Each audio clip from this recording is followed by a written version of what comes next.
Chapter 1533. Published at 27th of January 2023, 12:33 and 44 seconds p.m. Chapter 1533. Statues. If audio player doesn't work, press stop then play button again. It wasn't long until everyone had followed Mistress Olidark, and when they heard what was said, their expressions formed various shades of excitement and anticipation. According to Mistress Olidark, she had just gone to a gathering held by the four great families.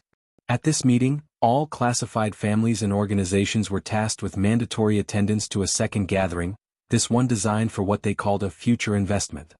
Lionel had all the books of the Olidark family in his mind, so he knew about the four great families. The issue was that he didn't know anything else substantive about them. He read tales of their feats and grandeur, and they were also apparently the final line of defense between the human world and the chaos demons, but that was all Lionel knew. He didn't know the names of these four great families, he didn't even know where they were located. The same was the case for Mistress Olidark as well. In truth, this gathering wasn't designed for everyone across the human world. It only encompassed this region, a region they called a bubble. As for why they called it a bubble, it was because a bubble wasn't decided by scope, size, or even arbitrary distinctions or war like most territories were. Rather, a bubble was a point where the spatial spheres of this world and the demon world met. At every one of these points, a set of organizations and families were tasked with defending it in these positions that hung over abysses just like this city. Depending on the contact point to the demon world, you could run into stronger or weaker demons. Likewise, just like demons, these regions were classified as low class, middle class, high class, human class, fiend class, and chaos class, labeling a bubble by its threat level. Though it was possible for a threat to appear that surpassed these threats, it wasn't too common. Such a thing ever happened, help could be called. But it was much more likely for higher-level bubbles to request aid from lower-level ones. This was what happened with Mistress Olidark's husband and son-in-law, which left her to command the house on her own. The bubble that the Olidarks defended in part was a lower-end middle-class bubble. A middle-class demon would appear here once every few years and it would require Mistress Olidark to deal with. If her husband was here, it would be his task normally. Such battles were tough and arduous, not to mention life-threatening. With what the Olidark family had to go through, it was no wonder they were so obsessed with becoming more powerful through any means necessary. Still, it was a bit odd to Lionel that the Olidark family had so much trouble with heirs. Their son-in-law was gone, but Lionel had never heard anything about Athri's mother. Then there was the useless Athri herself. And in this generation they had to recruit dozens of boys who clearly weren't of Olidark blood to save them? Something was definitely fishy, something that obviously wasn't described or detailed in their library. Lionel wasn't surprised though. Why would leave such a secret in such an easily accessible place? Lionel could only shake his head, there was no use speculating. The four great families wanted to gather together the budding talents of each class and give them an opportunity. What this opportunity was no one quite knew. But what they did know was that the Olidark family was given 3 quotas. Mistress Olidark wasted no time giving the first 2 to Sebastian and Slayton. That left just a single spot left for those that remained, a spot that she expected them all to fight for. It was no wonder why they were all so excited. Beneath those 2, the divisions of power beneath the Olidark's family's potential son-in-laws were quite close. This meant that they all had an equal chance at claiming the final spot for themselves. Interesting, Lionel thought to himself. Originally, he wanted to just bide his time for the next week, then find time to escape once he had solidified his standing. But this seemed like an interesting opportunity and it might help him gather what he needed to help everyone escape this zone faster. With that thought, Lionel had already decided that he would show however much strength he needed to claim this final spot for himself.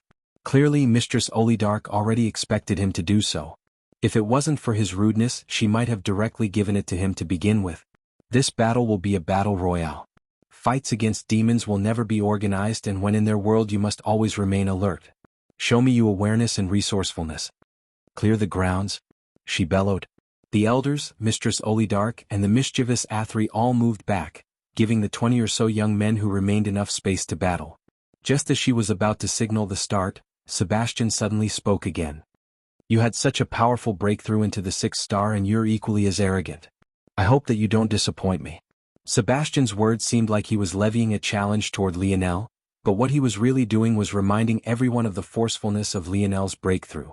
At that moment, a realization came over the other young men.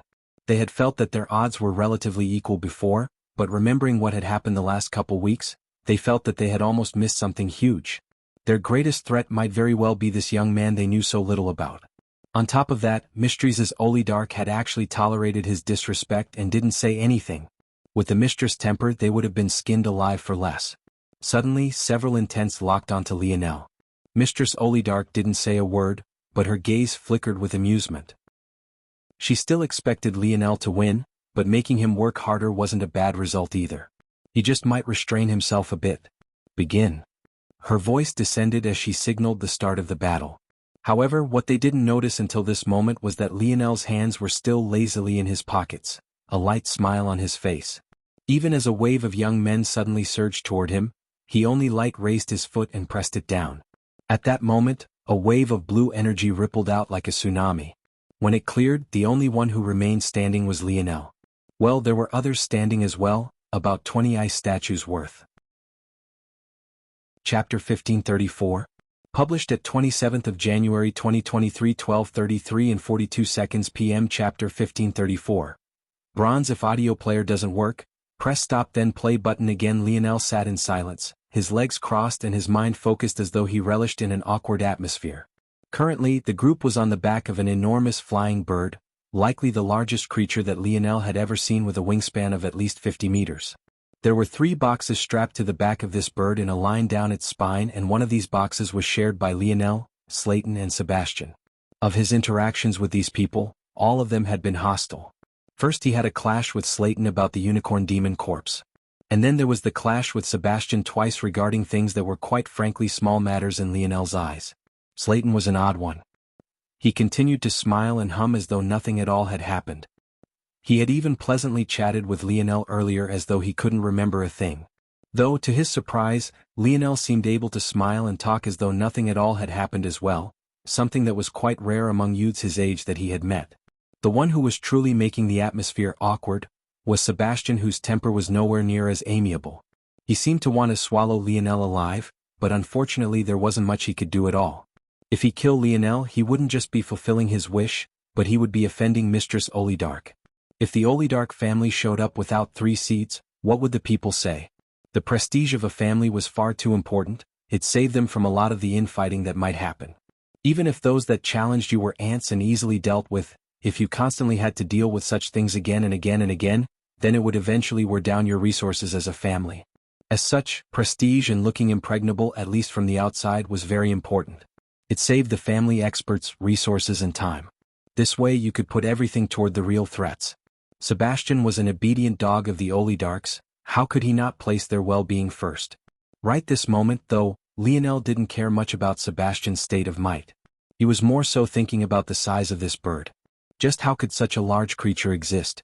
There were too many secrets about this world that he still didn't understand. He had been in a mythological zone before, and though it took some liberties with the creation of its own version of the demon race, it was nothing like this. Of course, the Camelot zone had been much lower class and level, but Lionel wasn't sure if this was enough to explain things. He had met 6-dimensional creatures before, he had even fought them. They were still the size of normal animals, give or two a few meters. But dozens of meters like this? That was too exaggerated. Lionel, if you don't mind me asking, what's your 4-star? Slayton's eyes shone as he looked toward Lionel. Mine is related to water force as well, so we're somewhat destined in that regard. My 4-star is the sacred water star. 4-star was the term people in this world used to refer to their affinities. Usually, if they had a strong affinity for an element, it would be born within their stars at birth, thus the reason for the name. The sacred water star, or rather sacred water force, was a water and light force fusion. It wasn't a true state force, but it couldn't be considered bad as well. It was ranked about similarly to the Luxnix family's snow force on the light force rankings, and on the water force rankings, it was ranked around the 60s to 70s. It was quite good, but nowhere near the best. Lionel smiled. If he were to tell the truth, he would say Void Star Force, but he obviously couldn't do that. Of course, this wouldn't exactly be the truth either, since he had forced this 4-star into existence. Instead, Lionel replied, Dark Ice.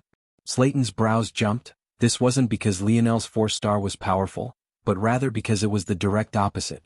Dark Ice Force combined Water Force and Dark Force, which was nice. But it was nowhere near top 100 in Dark Forces, and it didn't crack the top 100 in Water Force either. This made sense, of course.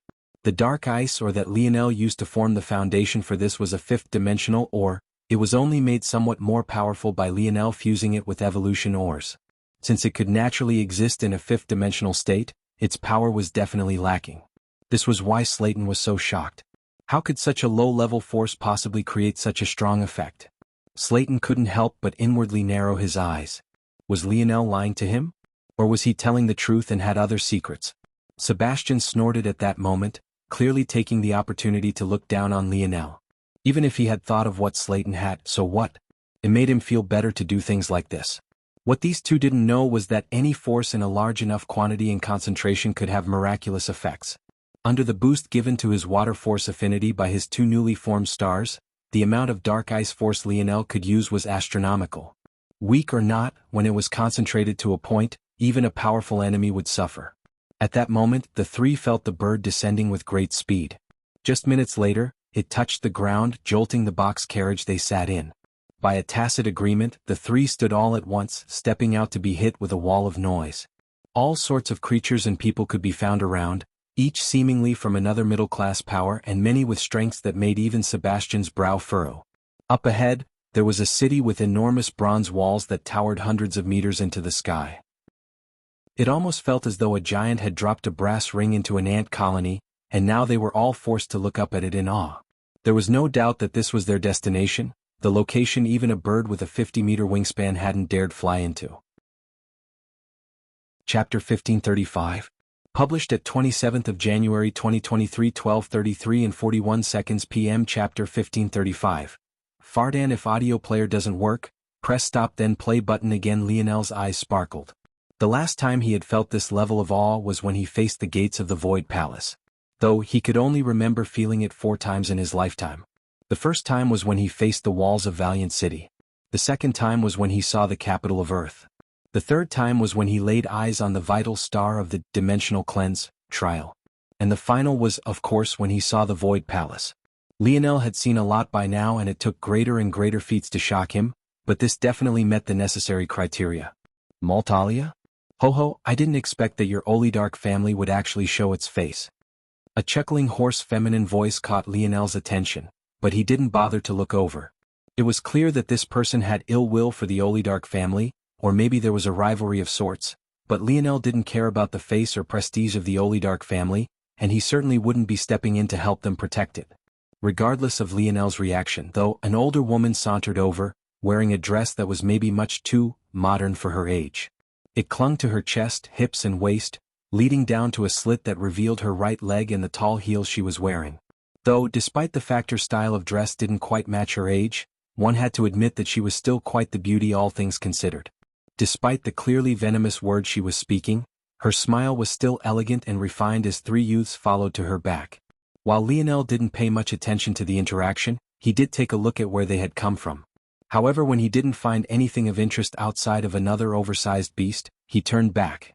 If it wasn't for the fact he needed to be registered with the oligarch family, he would have long since left. Mistress Oligarch, or rather Maltalia, turned an indifferent gaze over. However, her granddaughter was just as disappointing as usual. Unable to hide her emotions, Athri couldn't help but snarl when she saw who was coming over, her every reaction being written on her sleeve. The truth was that the departure of her grandfather and father was related to these people. While fighting against the demons was a burden everyone shared, it was just the nature of humans to look out for their own interests first.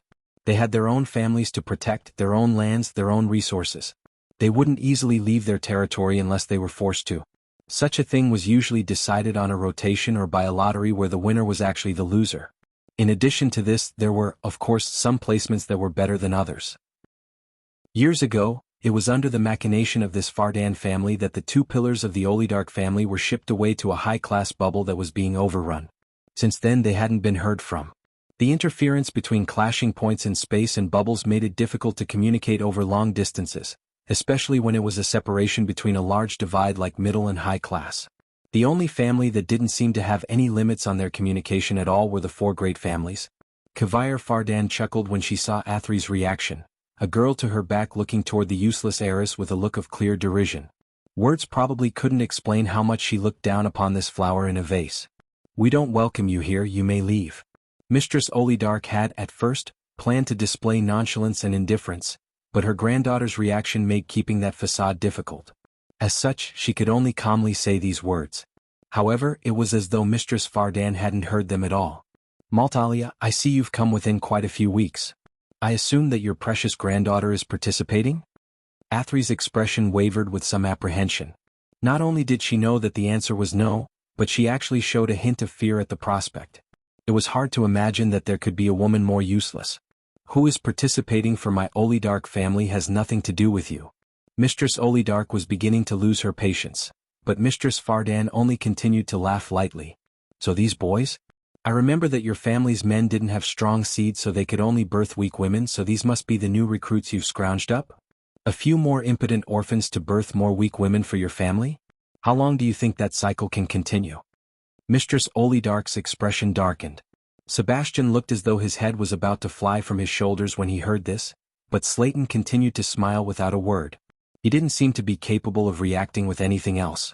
At that moment, Lionel yawned. Are we going to stand here all day? This conversation is boring. For maybe the first time, Mistress Olidark felt grateful for words Lionel had spoken. Boring indeed, she said lightly. You three enter the city now, the hopes of the Olidark family will be on your shoulders. Kavire seemed to finally shift from her baseline, her gaze shifting toward Lionel. But he never looked at her from start to finish. The young heiress of the Fardan family, Vaura, narrowed her eyes when she looked at Lionel, but by that point he and the others were already moving toward the city. At the same time, Mistress Olidark, her granddaughter and the elders had already eagerly returned to the large bird, prepared to leave for a new destination. Vaura. Yes, grandmother. Kill the three of them when there's an opportunity. You two support her. Yes, mistress. Kiver's eyes narrowed. There was something odd about that boy. It was best to kill him while he was still in the beginning stages of the 6th star. As for the other two, the hate between the Fardan and Olidarks was already irreconcilable. It was best to cripple their next generation entirely. Chapter 1536. Published at 27th of January 2023, 12:33 and 40 seconds p.m. Chapter 1536. Shock and silence. If audio player doesn't work, press stop then play button again. The inside of the city was unlike what Lionel had expected. Or, it was more accurate to say that this so-called gathering was completely unlike what he expected.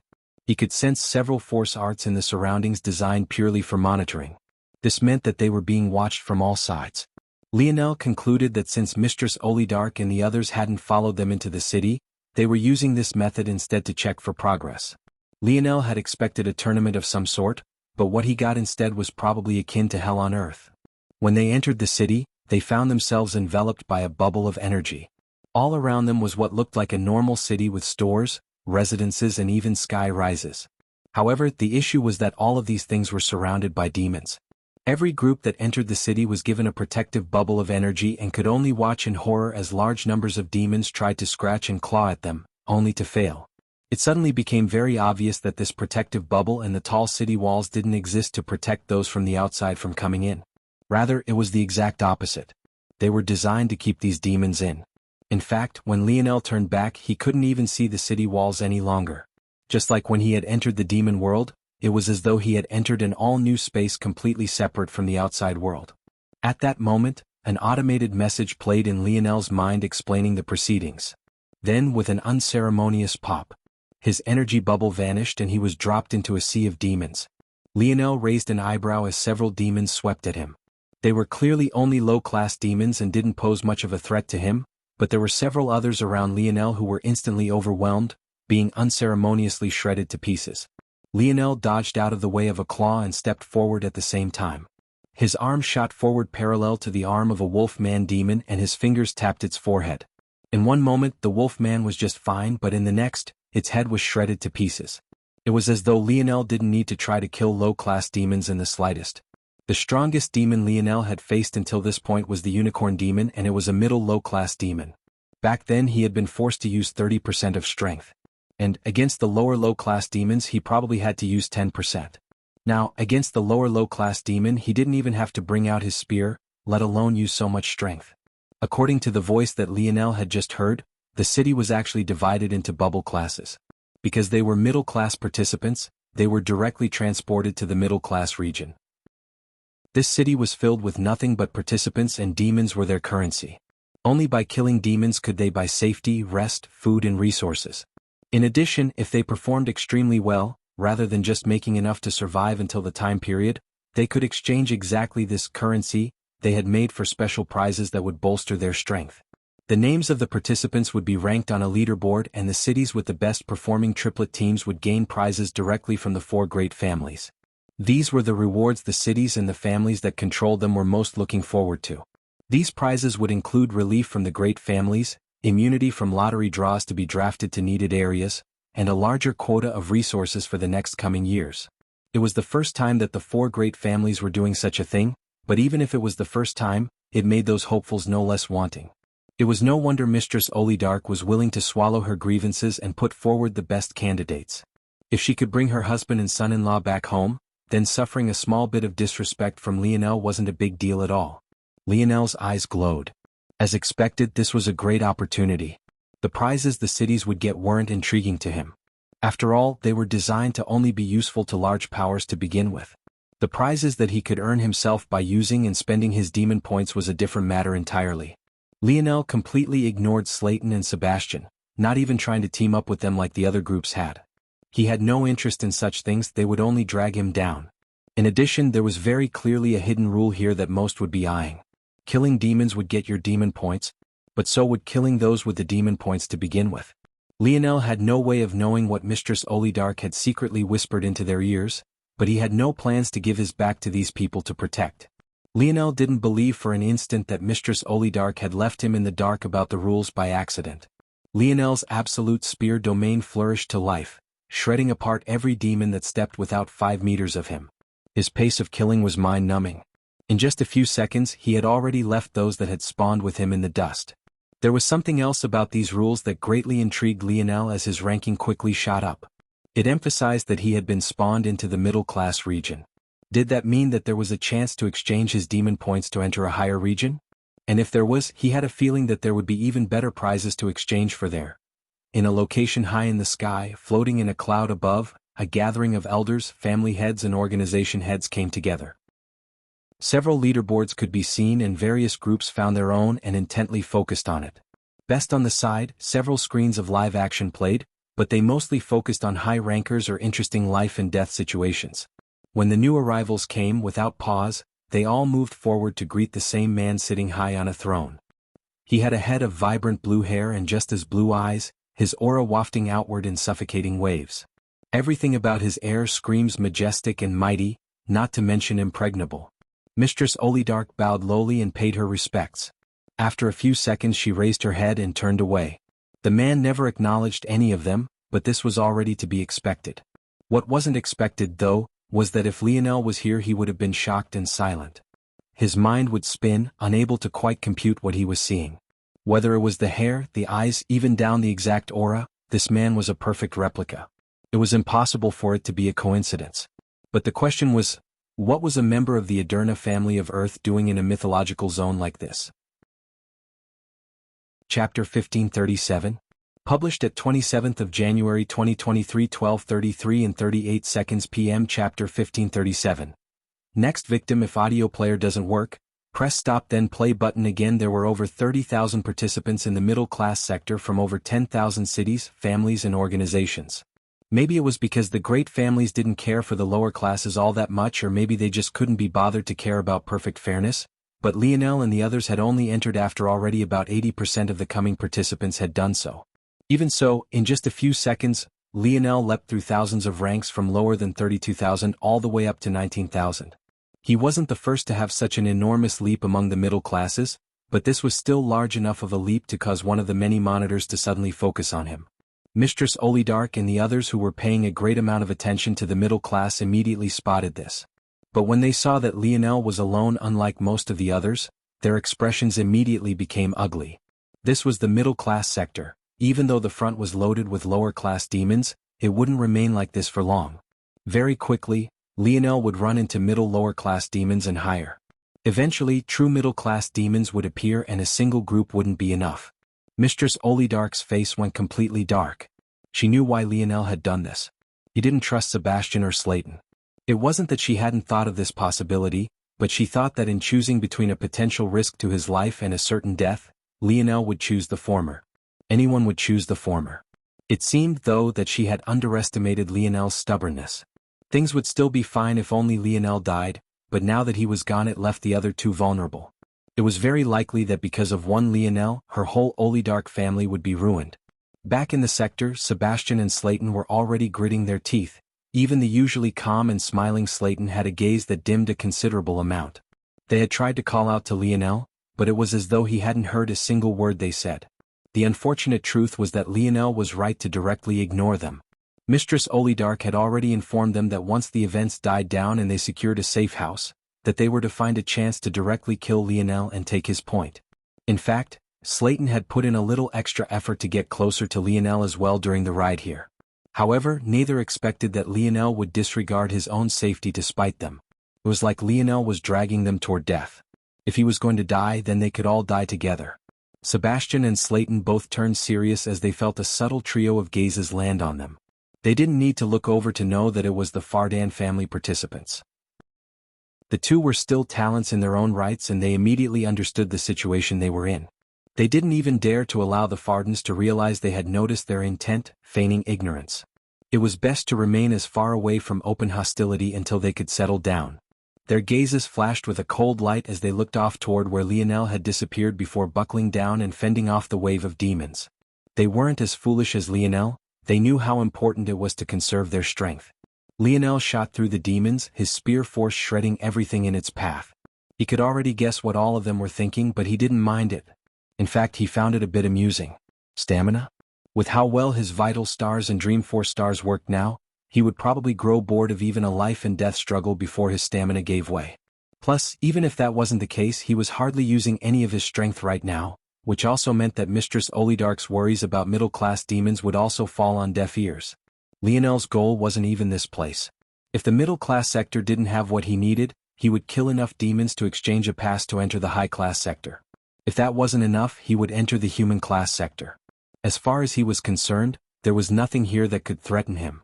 At the same time, this place was also the opportunity he needed to finish the final stretch of the 2 weeks that remained of his plans ahead of schedule, so he didn't even care much about revealing a bit more of his strength either.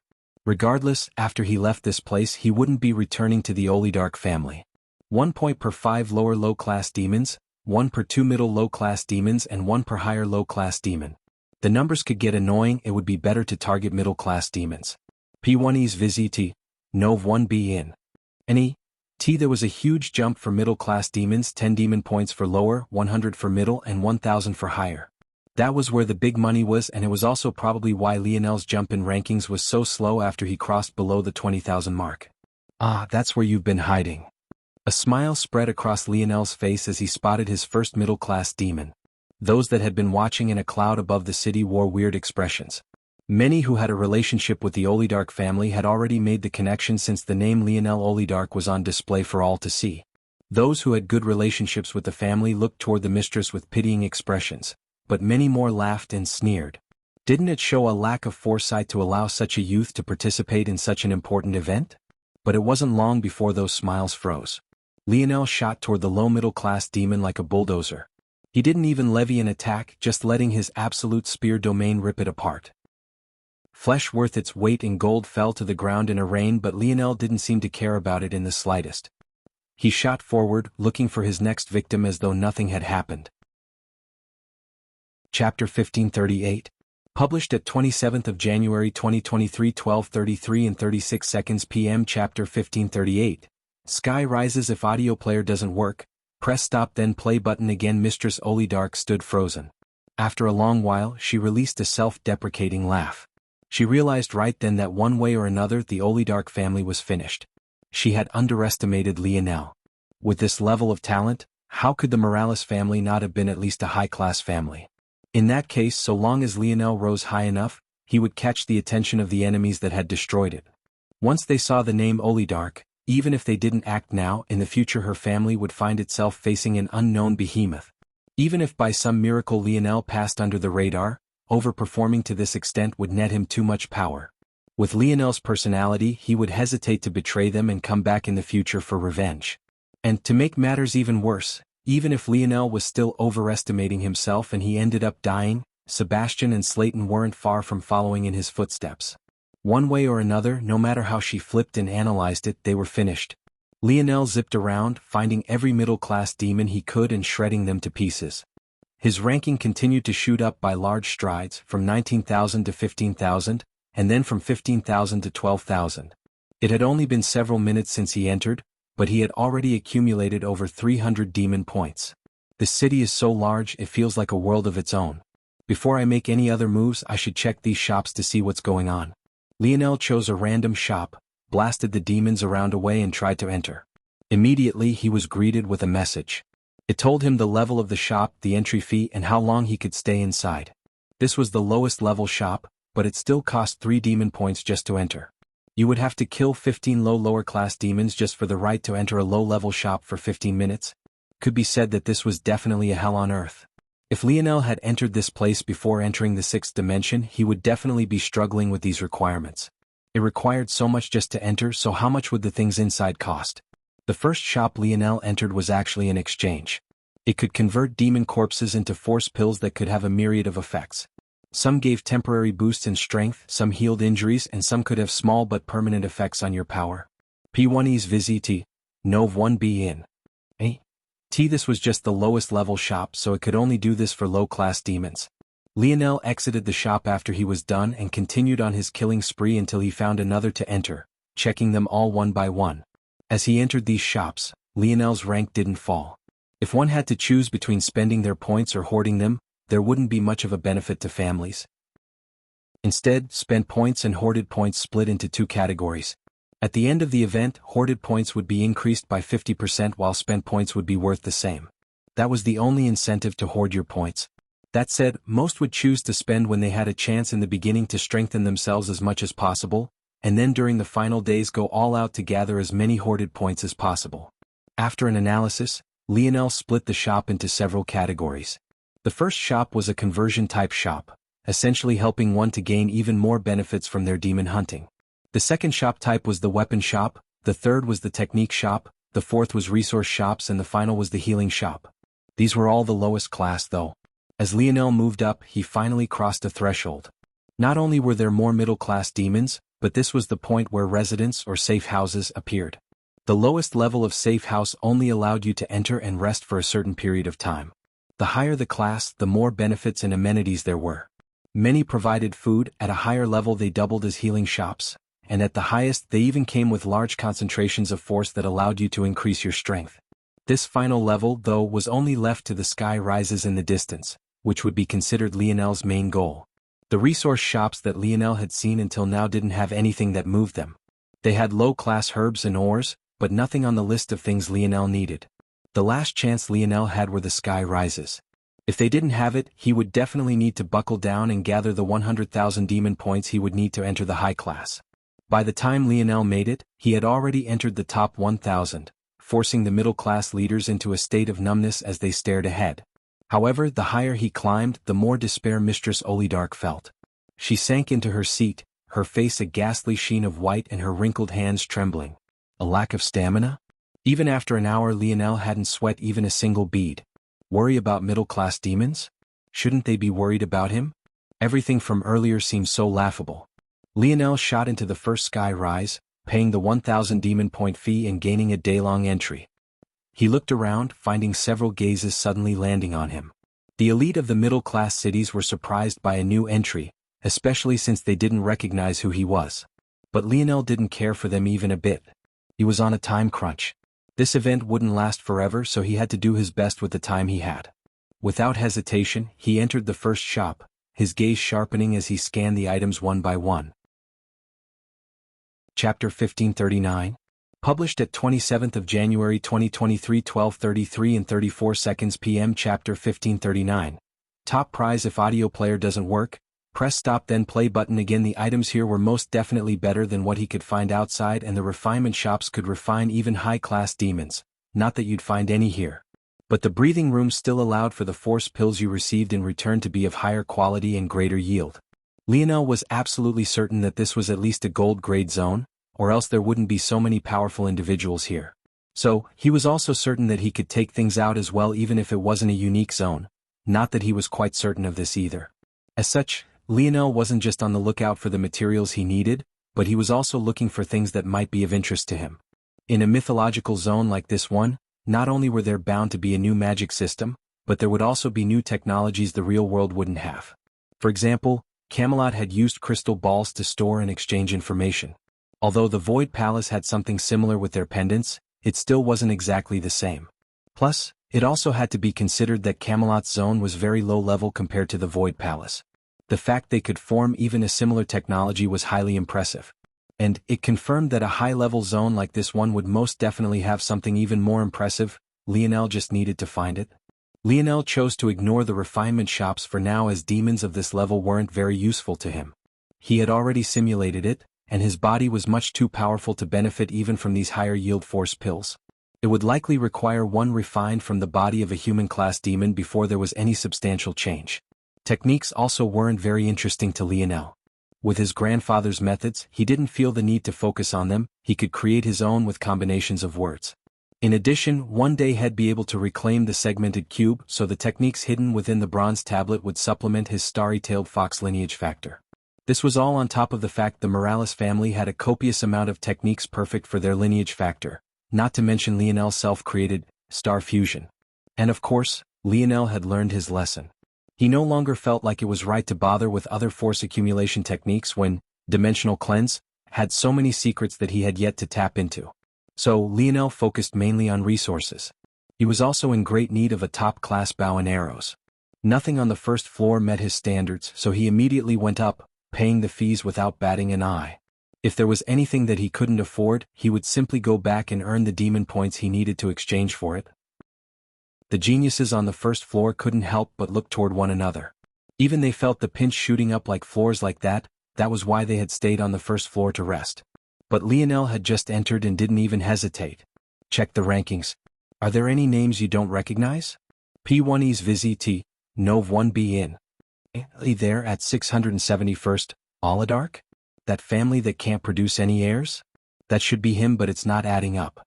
They shouldn't have anyone that powerful. 671st is still manageable. It's not enough to be worried about gaining the top prize. But judging by how he's spending his points right now, he doesn't seem to care very much at all. He's likely very confident that he can climb much higher.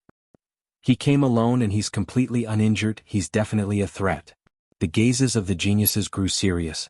The top prize was something most of them were gunning for, even though they were aware that it was unlikely for them to get it.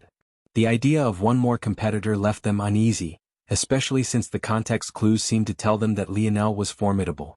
Unlike the other prizes, landing the top prize would be a qualitative change for most here. In fact, it would be enough to go from a middle-class genius to a high-class and maybe even human class depending on how compatible they were with it. The unfortunate part was that the top prize wasn't guaranteed to be handed out. Even first place on the rankings wasn't guaranteed to get it.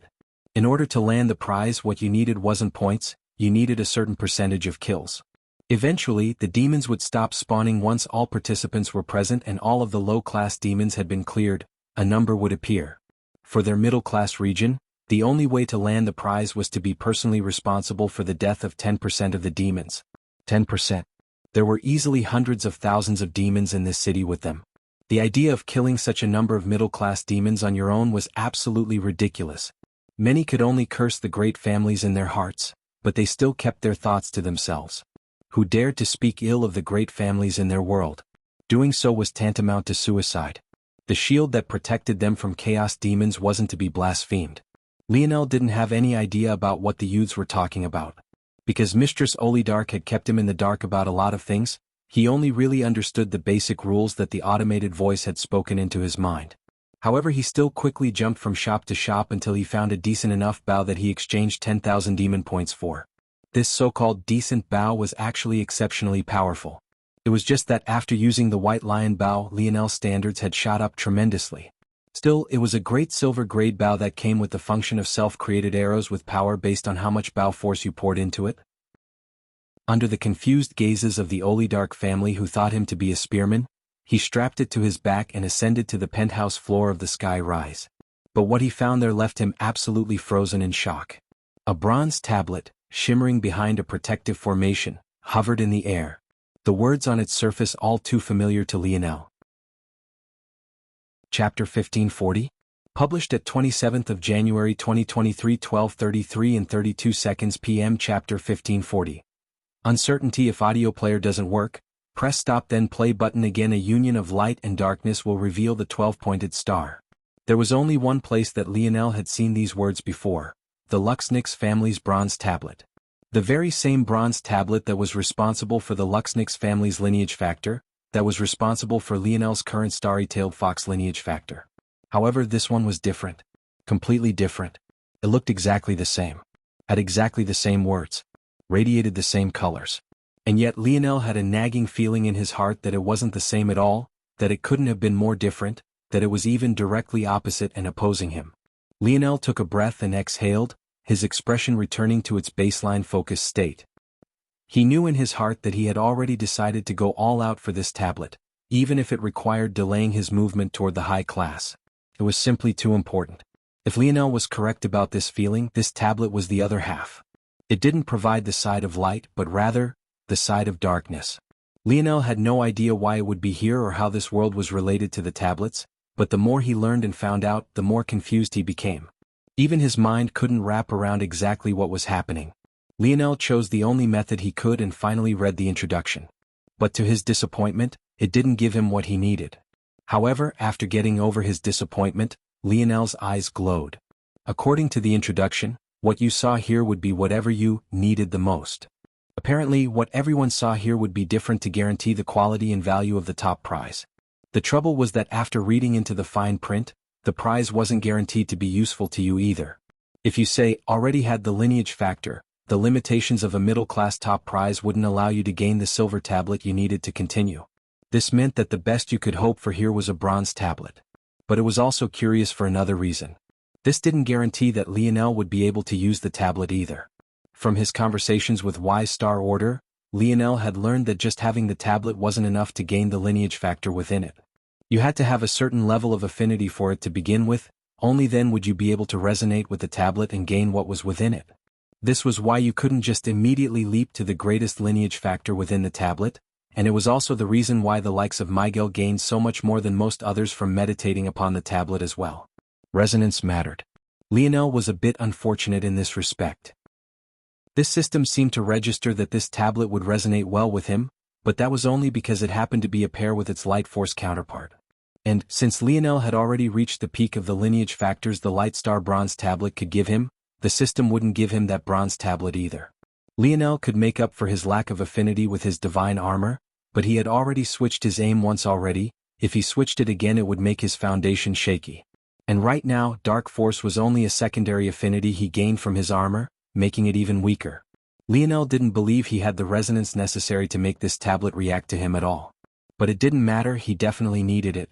The tablets were something that Lionel was endlessly fascinated by. He knew that there was a secret behind them that he'd only be able to reveal if he collected as many as possible. These tablets could allow breakthrough, grant lineage factors, give ability indexes, and even resurrect the dead. If Lionel didn't get to the bottom of this, he could forget about ever reaching the pinnacle of the dimensional verse. In fact, he had a feeling that the secret behind this was the very key to doing so. 10%, huh? I didn't plan on going so hard in the middle-class sector, but it seems I'll need to unleash a bit of carnage. Lionel left the top floor and paid for residence. There was no point in going out right now. Very soon, the low-class demons would all be killed and the final phase would begin. When that happened, he would have to act as fast as possible, finishing it all in a single sweep. Lionel found a bed and collapsed into it. He wasn't very tired as he had hardly done much, but he closed his eyes anyway, allowing the dense force to seep into his pores. What he didn't know was that at that moment he finally caught the attention of the Aderna family man sitting on the throne. The man had not shown any reaction whatsoever from start to finish, even while he watched the geniuses of the Fiend class display power the likes of which would wipe out many of the city leaders here. However, when he saw the tablet that appeared for Lionel, his pupils constricted into pinholes. The man stood abruptly, vanishing with a speed none present could track. Who allowed those the 12-pointed star tablets into the selection process? Oh? You realized? How could I not realize? Someone has summoned them. The voice on the other end suddenly perked up. Really? Are you taking this as a joke? The voice paused for a moment before it spoke again. This isn't a decision that can be interfered with. Let alone the 12-pointed star, the Emperor's might tablets have also been placed inside.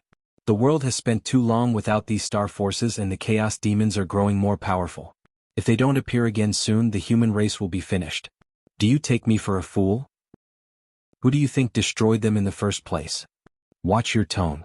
These aren't things that should be said aloud, or even you will lose your head. The blue-haired man seemed to realize that he had said too much and he fell into silence, but his eyes still blazed with uncertainty. Chapter 1541.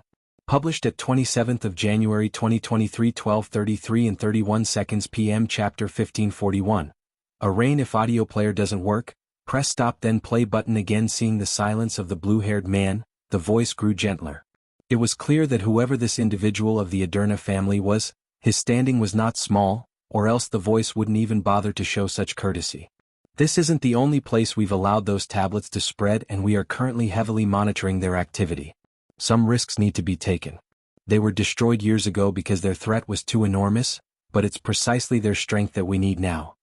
The blue-haired man opened his mouth to speak, but he held back, shaking his head. It seemed that history had a tendency to repeat itself. Those families had been destroyed long ago, but it seemed that their families wanted to bring them back in a controlled fashion by spreading the lineage factors among the common folk. To the blue-haired man, even the geniuses of the fiend rank could only be considered as such. The chasm between them and the great families was simply far too large. However, if these common folk were given these tablets, the change to their destiny would be far too great. Who was to say those families wouldn't rise up again? Just thinking about it logically, it made no sense. If those who managed to get their hands on these lineage factors were restrained enough that they could be controlled and managed, how would they be able to help against chaos demons the great families couldn't deal with? And if they were unleashed enough to grow powerful enough to deal with matters the great families could not, then how would their four families keep control of them at all? No matter how you looked at it, it felt like they were dropping a stone on their own feet while seeing it through all the way and not even attempting to dodge. It was a recipe for disaster, and the four great families could be greatly shaken by this like they once had been in the past. The higher-ups aren't fools, Avarice. They know what they're doing. The Dream Project will be the key to it all, and the results are forthcoming. In as little as 1 to 200 years, it will be completed and the result will be apparent for all to see. Avarice's brows jumped when he heard Dream Project. The words alone seemed to settle his nerves, and his understanding grew by a large measure. As for what those two words represented, maybe only the highest echelon of this world knew. You heard the snap that rang out that day just like I did, Avarice. However, what you don't know is that 8th barrier to the chaos bubble shattered along with it. We don't have much time left, some chances have to be taken. Now go and do your duty. Don't allow anyone to see a crack in the shield of the great families. Avarice shook from head to toe when he heard these words, but he clenched his jaw to stop himself, his gaze turning cold. Then he turned and vanished, reappearing on his throne as though nothing had happened. Lionel had no idea what was happening and what the tablets truly represented, but his eyes snapped open just the same. It seemed that it was time. He jumped up, his gaze already cold as he regained his absolute focus. He flashed out of his residence. This one trip had already cut down his demon points by more than half, but he didn't seem to care. What he was about to do was going to give him more demon points than he could even spend in the middle-class zone. Lionel appeared on the first floor, several eyes focusing on him. However, he planned to ignore them all until his footsteps suddenly came to a halt. His gaze flashed, landing on a group of 3 young men in the corner. Their auras were so much more powerful than anyone else here that his gaze narrowed. Without even having to think, Lionel knew immediately what was happening. If even the likes of Sebastian and Slayton could have insider information, how could other, much higher-class families not? If Lionel ran one of these families and wanted to maximize his chances, he just might send some of his geniuses to forcefully snatch the quotas of some weaker families. It was clear that the 4 great families were making some kind of push. For what, Lionel didn't know. But it didn't particularly matter to him. Very soon he would be leaving this place. Lionel suddenly grinned at the trio. The provocation in his expression was impossible to hide. He didn't know why, but he suddenly couldn't control the urge. His bow flew from his back and into his hand as though it had a mind of his own, and he shot outside. The trio of young men's eyes sharpened. They burst into action, shooting out in a whirl of force. By the time they did so, their heads could only shoot up to find Lionel soaring through into the skies, his leaping strength beyond what they could fathom. A roar left Lionel's lips, his dream force stars whirling to life as his internal sight expanded so far that it nearly blanketed the entire city. At the same, his bow force spurred, blanketing the surroundings in a suffocating sixth-dimensional aura. It suddenly felt to everyone in the city that no matter where they tried to hide, Lionel's arrow would strike true. Lionel landed on the top of the highest sky rise, pulling his bowstring taut.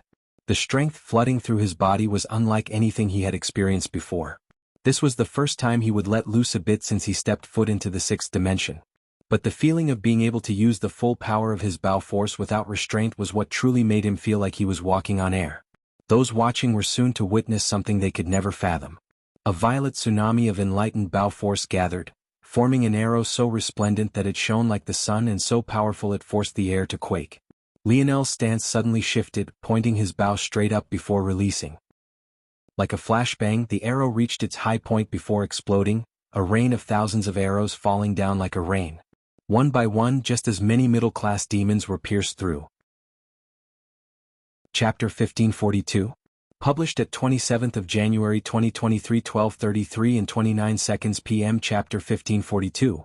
All if audio player doesn't work, press stop then play button again. Lionel's bow force seemed to have a life of its own, treating the lives of middle-class demons as though they were made up of nothing more than wet tissue paper.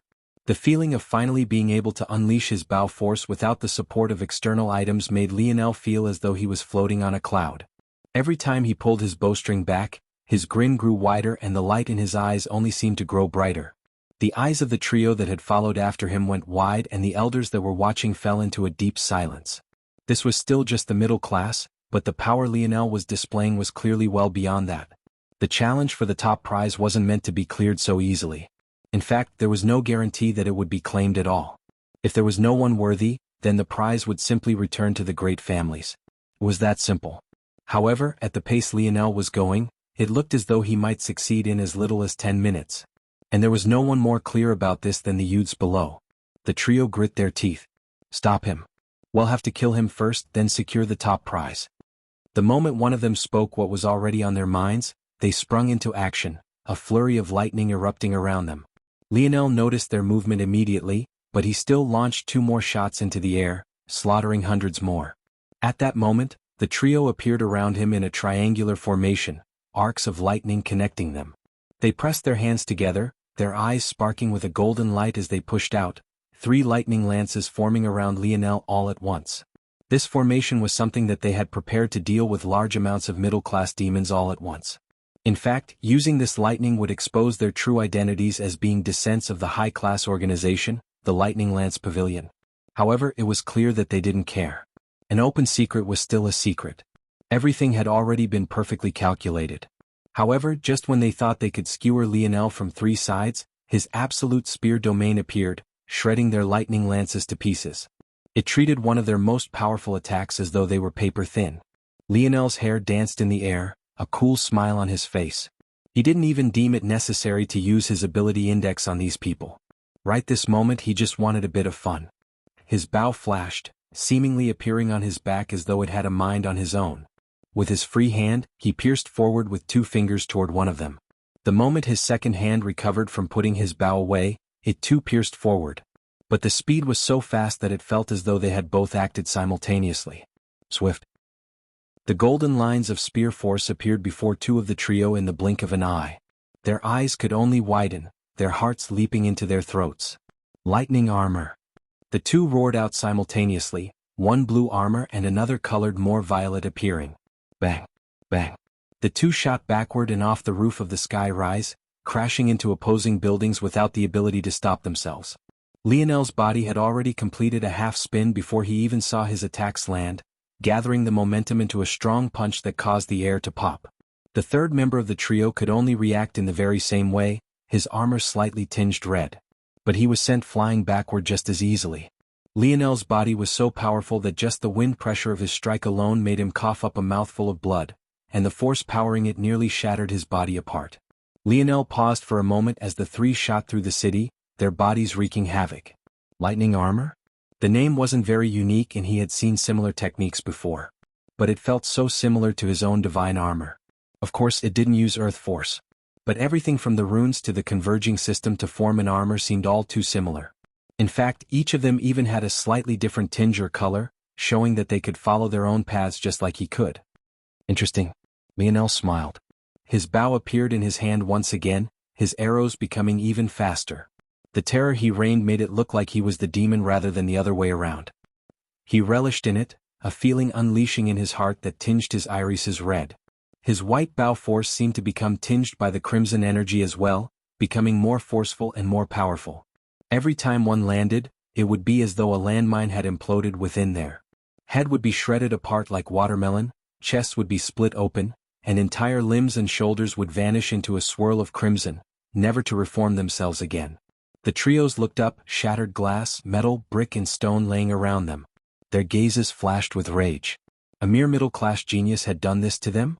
The humiliation was more than they could stomach. However, they had been given a mission by their organization. The most powerful three of them had, of course, been sent to the high-class sector. The three of them could be considered to be 4th through 6th in ranking. But even with that being the case, they were supposed to have this victory guaranteed. They couldn't allow this to happen. "All of you," one of them roared. "Attack together now or else we'll personally kill you all."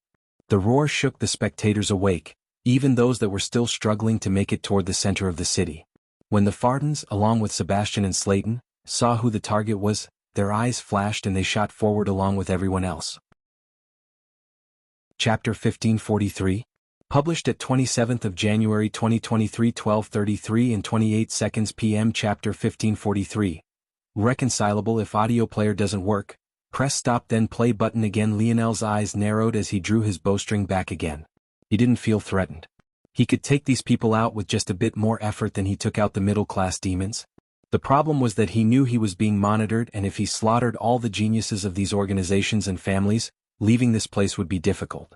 Lionel had already learned enough about these sorts of words to know that fairness and logic was only a thing you could demand when you had powerful enough backing. Back in the Milky Way, no one knew what kind of backing he had, so he faced trouble everywhere he went. The Luxnix family had underestimated the kind of power his father held, so he had suffered at their hands as a baby. It wasn't until he reached the Void Palace where everyone knew who he was that he received the treatment someone of his stature should. Now he was in a completely different world, one that had never heard of the Morales name and seemed even more powerful than the world he knew even if they somehow had. These individuals weren't people he could afford to lightly offend without worrying about the consequences. "Consider yourselves lucky," Lionel thought to himself. His back tightened again, his bowstring being pulled taut only to release another flurry of arrows. Lionel knew that it wasn't just about the top prize. Most of these people knew that they couldn't get it. The first issue was fear of the Lightning Lance Pavilion trio. These people were even more familiar with this world than Lionel was, so they likely knew that there were such people hidden in the shadows, breaking the rules. The second was Lionel's point. Getting 10% was one matter, but the point total that would entail was beyond their wildest imaginations. In just a few moments, Lionel had already shot up to first place, and the gap he was putting between himself and everyone else only seemed to be increasing by leaps and bounds. A tide of geniuses surged toward Lionel along with demons. Demons, especially in the middle class, already had intelligence of their own. They could tell who the biggest threat was here, and they didn't even bother to attack anyone else as they shot for Lionel. At that moment, the trio finally rose to their feet, roaring. 3 total stars appeared. The geniuses of the middle class couldn't help but gawk when they saw this. Star manifestation. These 3 could actually manifest their stars into the real world. Much like their armors, one was sparking with red lightning, another with blue and the last with violet. They all had their own 4 stars, and with their appearances, their strength shot to another level, large waves of force surging toward them. They shot forward, coming for Lionel with their minds on a singular focus: to kill. Lionel made it easy on them, not moving a single inch as they approached. He continued to kill demons in large hordes, his bow force seemingly endless and relentless as the crimson in his irises smoldered with a hidden heat. Lionel held his bow in one hand, his right palm flipping over to reveal a black spear wreathed in chains. His gaze flashed, his foot took a strong step forward as he pierced outward. The sound and tearing paper sounds as the wind split apart, a dazzling golden light streaking across the skies, and appeared before the young man with a violet star hovering to his back. The young man was ready, a large amount of violet lightning forming around his fist until he had suddenly forward an enormous violet lance which had dancing runes on its surface. The collision was enormous. However, while his momentum stopped, he wasn't sent flying backward again, his feet leaving heavy cracks in the concrete as he stomped backward to stop himself. Lionel pierced out twice more, his spear, his powerful actions which easily swept across hundreds of meters seeming to be as casual as breathing. Right at the moment, like the breath of a reaper, a shadow appeared to his back. The silhouette was lithe and slender, not to mention explosive and powerful. It was no doubt a woman, and a well-trained assassin at that. However, Lionel only sidestepped once, his spear vanishing from his hand as his claw shot out. Lionel hardly completed his turn when he felt soft flesh collide solidly with his palm, the bobbing of a throat and strained breathing traveling up his arm. When he finally looked, he found that his hand was clamped around the throat of a young woman he recognized, the young heiress of the Fardan family. But when he looked at her, he didn't seem to feel like she was anything special at all. This young woman was most definitely not used to being stared at in such an indifferent way, but it made her body tense up, all her skills and training vanishing. It felt to her that Lionel wasn't even worried about what she could or might do. All of her efforts were worthless and would also be worthless. Even if she suddenly grew 10 times more powerful, it would still be worthless. Lionel squeezed lightly. But what was light to him made Vaura feel as though her spine was about to snap. Why even bother to do something so useless? Lionel tossed her off the side of the building, her body colliding with the 2 remaining hidden members of the Fardan family and causing all 3 to cough up several mouthfuls of blood. And you too especially. I won't kill the others, but you might as well die. Lionel pulled the string of his bow once more, yet it split in 2. Sebastian and Slayton, who were on the verge of joining in on the next attack, froze a moment. In one instant they seemed fine. But in the next, their skulls imploded into a bloody rain. Lionel didn't seem to think much of this at all. He wouldn't bother with the others since there was no use in offending their backers. But he and the Olidark family were already irreconcilable. Chapter 1544. Published at 27th of January 2023 12:33 and 26 seconds p.m. Chapter 1544. Wildcard: if audio player doesn't work, press stop then play button again. What remained of the battle could only be described as a farce. Every time the trio built up momentum, they were stopped by a single spear strike. By the 3rd time this happened, they found themselves surrounded by demons, and making their way forward only became more and more challenging. While demons were smart enough to know who the real threat was, they were also a selfish race ruled by their greed. They could see how powerful Lionel was, and there was an easier target right here. Why not take advantage? Plus, if they could swallow powerful targets like the trio, they would find themselves with greater power to use to then deal with Lionel. As for those that weren't the trio, many had given up after the death of Sebastian and Slayton. The others that seemed to realize that Lionel didn't dare to kill them all, though, kept trying, only to find themselves even more unceremoniously dealt with than the trio. Soon they realized that they were accumulating too many injuries, so much so that they were beginning to fall into the danger of dying not to Lionel, but the demons themselves. The elders in the clouds above watched in silence as Lionel crossed the 10% mark, something that had practically been inevitable from the very beginning. What a good little seedling you have, miss of the Olidark family. The terse voice came from an old man with a large nose. His eyes sparked with lightning from time to time, and he was without a doubt the head of the Lightning Lance Pavilion, Head Oberon. By now, everyone knew it was his disciples that had gone inside. But he still couldn't admit that, or else he would be forced to pay a steep price. Still, he could use this method to display his dissatisfaction to the greatest extent possible. Mistress Olidark shuddered when she heard this. Things might still be fine if she could rely on Lionel to become a pillar of her family, but not many had realized that the 2 Lionel had killed were from her very own family. And even if they had, they wouldn't think much of it. This was because others were well aware that there was competition in the Olidark to become the son-in-law of the next generation. As such, they would just think that Lionel had acted in order to clear the path for himself in the future and get rid of trouble from the roots. Due to this, many believed that Lionel was acting under the orders of Mistress Olidark and was her greatest trump card. Who cared about the loss of 2 middling talents when you had one that could crush even high-class talents? Thank you for your kind words, Pavilion Head Oberon. Head Oberon snorted, an action that was quite forceful considering the size of his nostrils, and turned away without another word. There wasn't much else that he could do about this matter, even if he was dissatisfied. This was definitely a great loss for his pavilion. But there was still a chance at the high-class top prize. They had to get at least one. A new era was coming, and if they couldn't put a foot in the door, they would regret it for generations to come. This was an opportunity they had to grasp. Mistress Olidark secretly clenched her fists. There was only one way out of this. But she had to take it, even if it required burning away generations of their accrued resources. A loss like this wasn't one they could handle. Sebastian and Slayton were two geniuses that she was greatly satisfied with, but Lionel made them look like trash by the roadside. Impebo. Yes, ma'am. The words exchanged were heard by no one.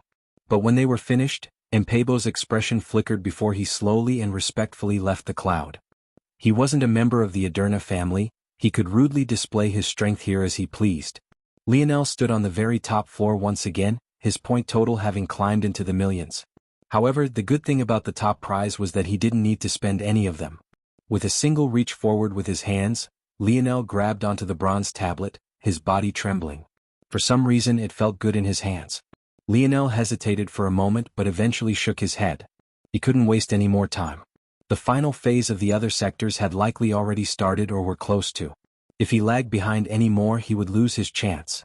Although Lionel's top priority was gathering the resources he needed to succeed in his plan, if he could also lay his hands on the silver tablet, why wouldn't he? Lionel put the bronze tablet away to the astonishment of those watching and his body vanished in a flicker.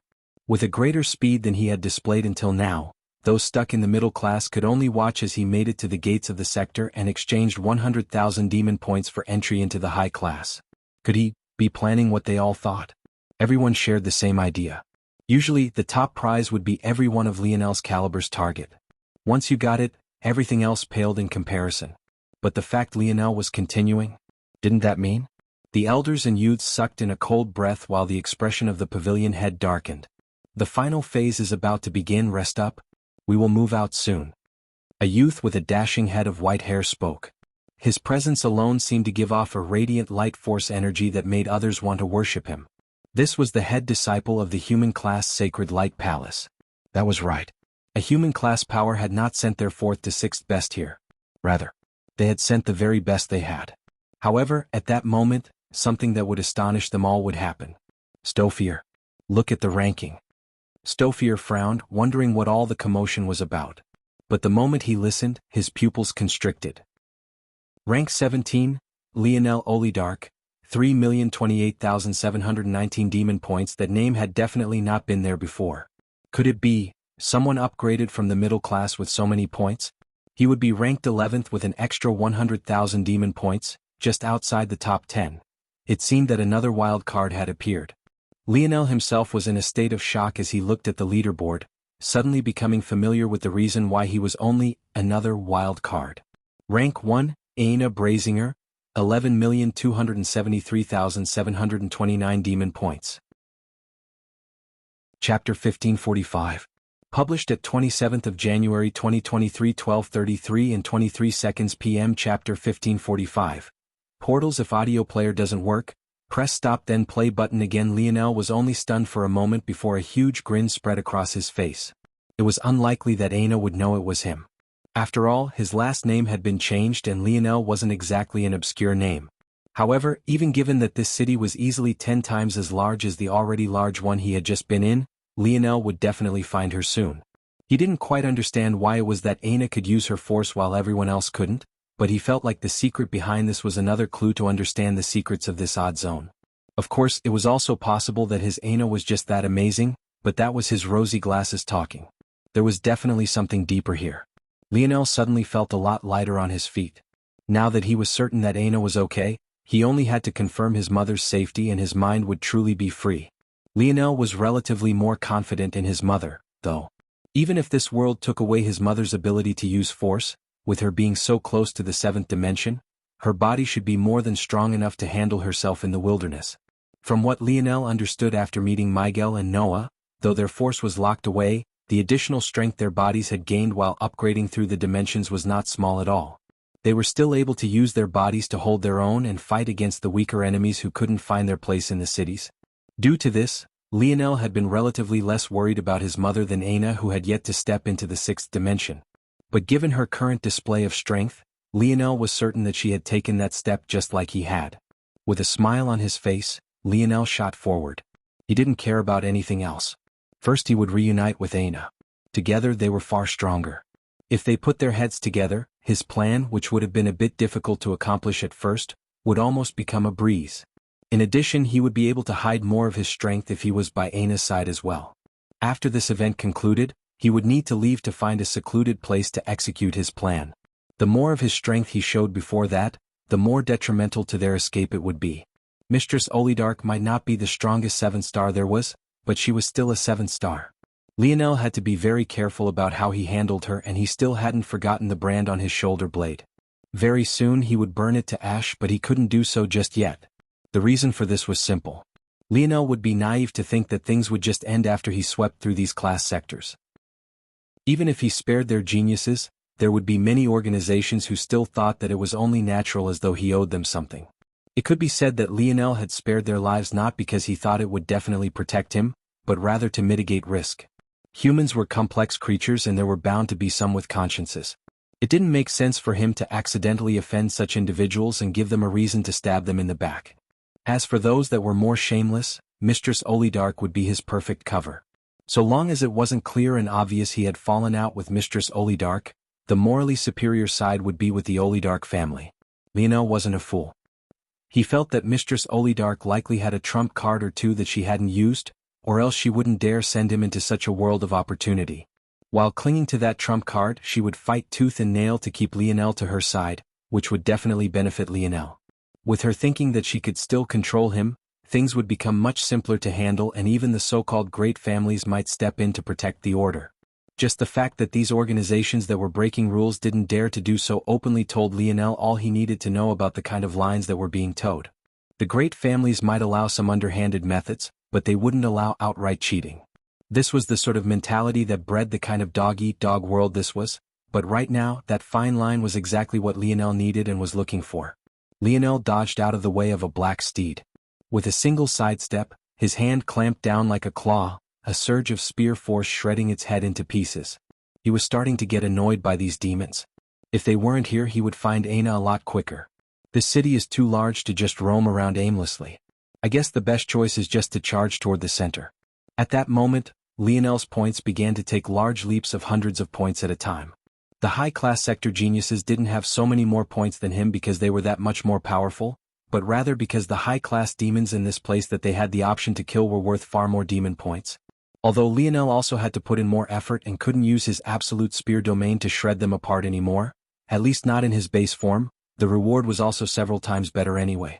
Lionel swiftly crossed the 100,000 demon points that he had lost to make it here in the first place, every kill netting him at least 100 to 500 points. He was absolutely relentless, working even harder than he had for the bronze tablet. At that moment, though, several portals opened up along the roofs of the shops he was running by. Chapter 1546. Published at 27th of January 2023, 12:33 and 22 seconds p.m. Chapter 1546. Bold: if audio player doesn't work, press stop then play button again. Lionel frowned. Portals? Was that an ability of theirs? A lineage factor maybe? Or was it something that you could buy in the shops? If it was the last of them, Lionel was in great need. If he could get his hands on one, he would need to wade through all this nonsense and could just get to the center of the city immediately.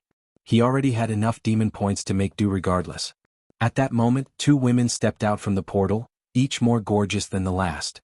The first wore a pink diamond bikini armor that made one wonder why she had bothered to make it into armor at all, while the second wore elegant sky blue robes that looked like they were made for a mage.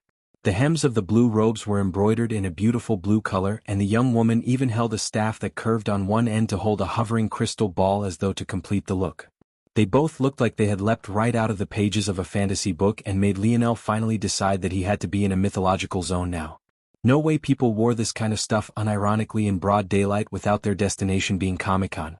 Others saw two beauties that would make their eye sockets fall out, especially with the skin the first was showing. But Lionel saw two poorly dressed beauties that almost made him sputter with laughter. So many years into the dimensional verse and he still hadn't gotten used to this stuff. Lionel finally couldn't hold it back and sputtered a bit. It threw off his timing as a demon covered in iron scales punched at him, but he still managed to sidestep it, his fit stealthily glowing with bronze runes as he punched it right in the gut. A blast of wind exited the iron-scaled demon's back and everything paused for just a moment before an enormous hole was blown through its body. Lionel treated a high-class demon with maybe the greatest defenses here as though it was nothing more than a toy plushie. The eyes of the two women narrowed. They didn't know why Lionel was suddenly laughing, and even if they were 10 times more intelligent and put their heads together to theorize, they would still never guess. A young, hot-blooded male, laughing at them for their appearance?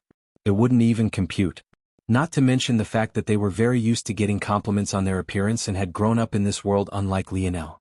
However, when they saw Lionel strike down an iron-scaled demon with a single punch, their hearts couldn't help but be stirred. It seemed that they were right to come and look for this Lionel Olidark. Only by killing him now could they feel at ease. "Hey you two, those portals, how do you make them?" "Sure handsome. Why don't you come up here and I'll show you." The young woman wearing the pink diamond bikini smiled sweetly, although the spear she held in her hand still glistened menacingly with a rose-bronze sheen. "I have a girlfriend, but am willing to do in exchange for your information." With Aina the same city, Lionel didn't even dare to flirt for some benefits like he had in the Olidark city. Instead he got straight to the point. "Girlfriend? How could she be more beautiful than me?" The young woman bat her eyelashes. She rested the butt of her spear on the ground of the roof, leaning her head to the side and squeezing it between her bosom.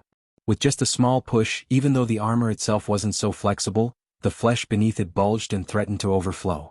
It was such a natural action and yet it was endlessly tempting. And yet, rather than receiving the dazed response she thought she would, Lionel's gaze suddenly turned icy cold.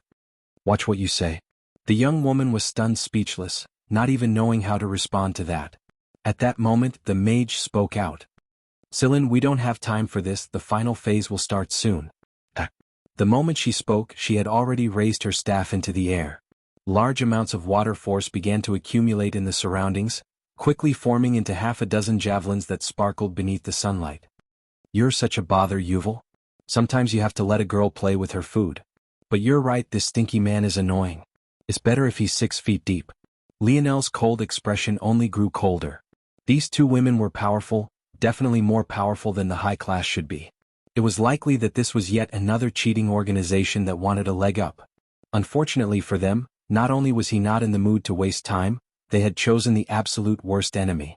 While Lionel had suddenly been cornered, what he didn't know was that there was a commotion that had gripped the elders' circle that went beyond himself. In fact, Avarice, the Aderna family representation, hadn't been reacting much to Lionel himself because he had found something far more shocking. He stared at the name Aina Brazinger, his eyes narrowed into slits. He could tell at a glance that just by observing Aina, she was a half-breed. But who had given birth to a half-breed so bold?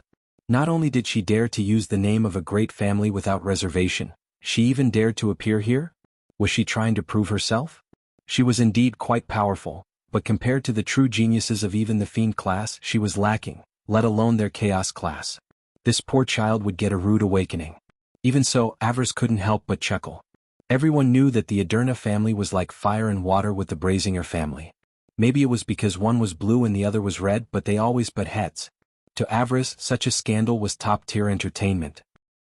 When he saw the organization that dared to bring Aina forward and allow her to carry on with such a name, he became even more amused. Very true indeed. Only that woman would dare to be so bold. Avarice showed a different expression for the second time that day and actually chuckled. Chapter 1547. Published at 27th of January 2023 12:33 and 20 p.m. Chapter 1547. Frozen. If audio player doesn't work, press stop then play button again. Yuval and Sillin shot backward, a hint of blood dripping down the corner of their lips. Sillin looked at her hand, a pained expression flickering in her gaze as the last bits of ash danced into the wind, her treasure weapon no more.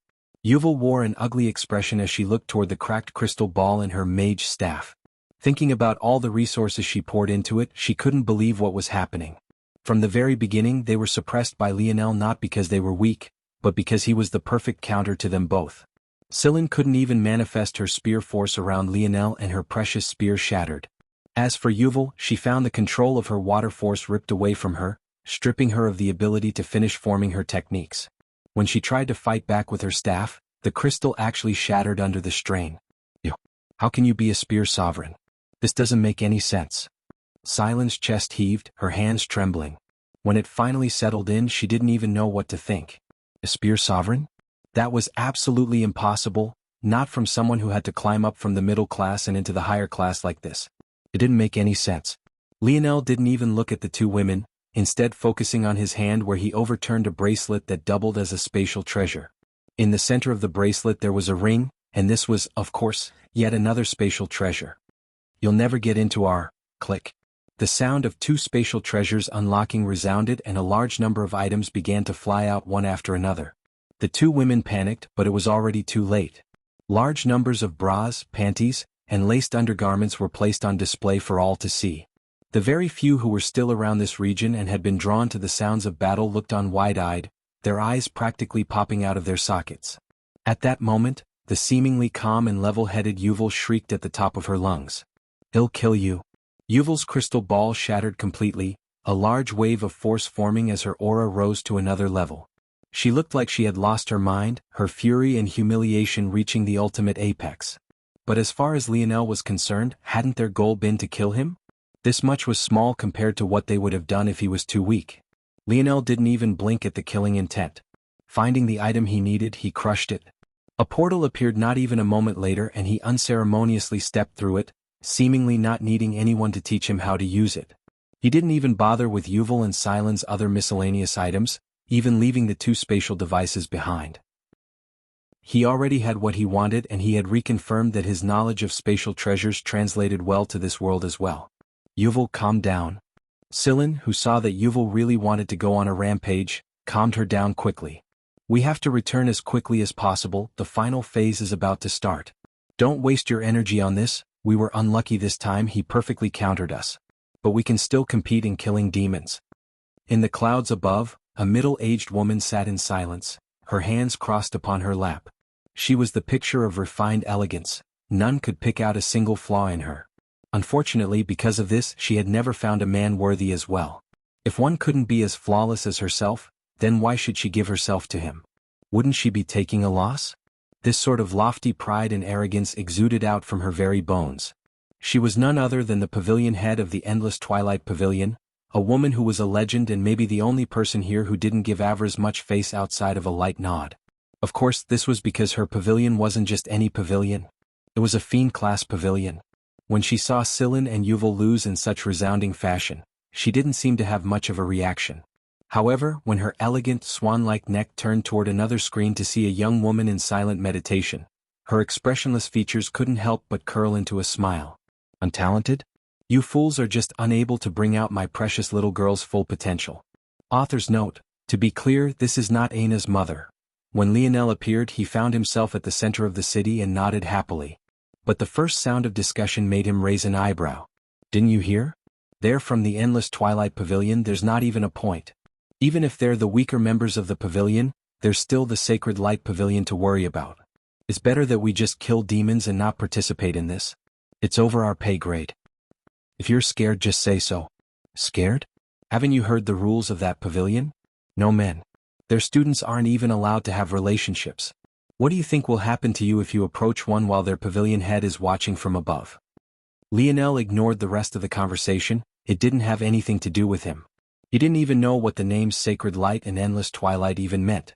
Though from the context clues, it seemed that Endless Twilight was stronger than Sacred Light. Lionel entered the first building and a wide smile spread across his face the moment he did. There she was in silent meditation, looking as gorgeous as ever. She wore an elven-style light full-body armor that covered her all the way down the length of her arms and legs. It was a bright white, alternating in plate armor and tough leathers that gave it an elegance that only accentuated everything about her. Lionel's legs carried himself forward on their own. Even though he was walking, his pace was impossibly swift. However, when others saw what he was doing, they were speechless. Was he trying to die? Before anyone could even say anything, though, Lionel had already appeared before her, a warm smile on his face as he looked down at her sitting posture. Without even opening her eyes, Aina thrust a palm out. It was so fast and swift that the beginning of the motion alone sounded like a clap of thunder. But to her surprise, her wrist was caught. Aina's eyes snapped open, ready to reach for her axe, but when her gaze focused, her eyes trembled. Whether it was the youths around, Yuval and Silin who had just managed to teleport back, or the pavilion head Ophelia who was watching from above, all of them froze at once. Without the slightest hesitation, Aina jumped up and placed her palms on either side of Lionel's face, smothering him with a kiss she didn't allow him to run away from. All time seemed to come to a grinding halt, a single tear falling out of the corner of Aina's eye. Words could not express how much she missed him. Chapter 1548.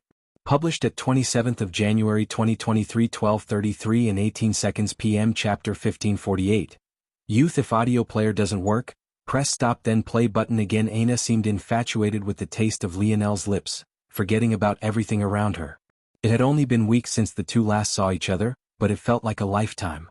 She had already sworn once that she would never leave Lionel's side, but circumstances had forcefully ripped them apart this time and there was nothing they could do about it. It wasn't until she thought about slipping her tongue into his mouth did she realize that she was going overboard and suddenly remembered that they were likely being watched by thousands of people. She pulled back somewhat shyly, but there was a strong arm around her waist she couldn't help but be shocked by. Her base physical strength when she didn't rely on blood force had always been beyond Lionel's.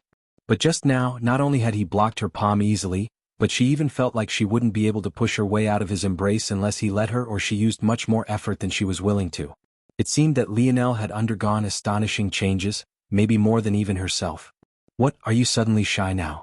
I've already been sexually assaulted. Someone needs to take responsibility.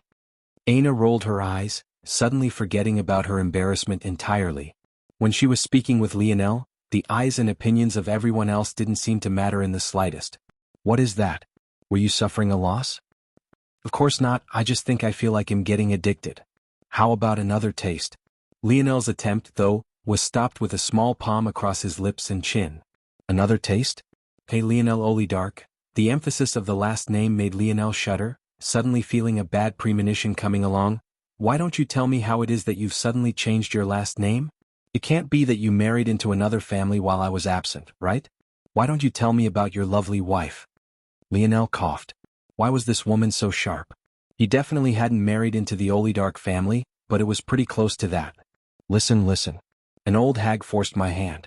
My chastity is still well protected, safe and sound for my lovely future wife. Who wants your chastity and who's your future wife exactly? You haven't even ticked off half the things on my list. The two seemed to have forgotten entirely about the world around them. Even while it looked like they were having a couple spat, the fact Aina still had two palms on Lionel's chest, and Lionel himself hadn't let go of her waist, didn't make it seem very convincing at all. Anyone with half a brain could see that they were clearly flirting.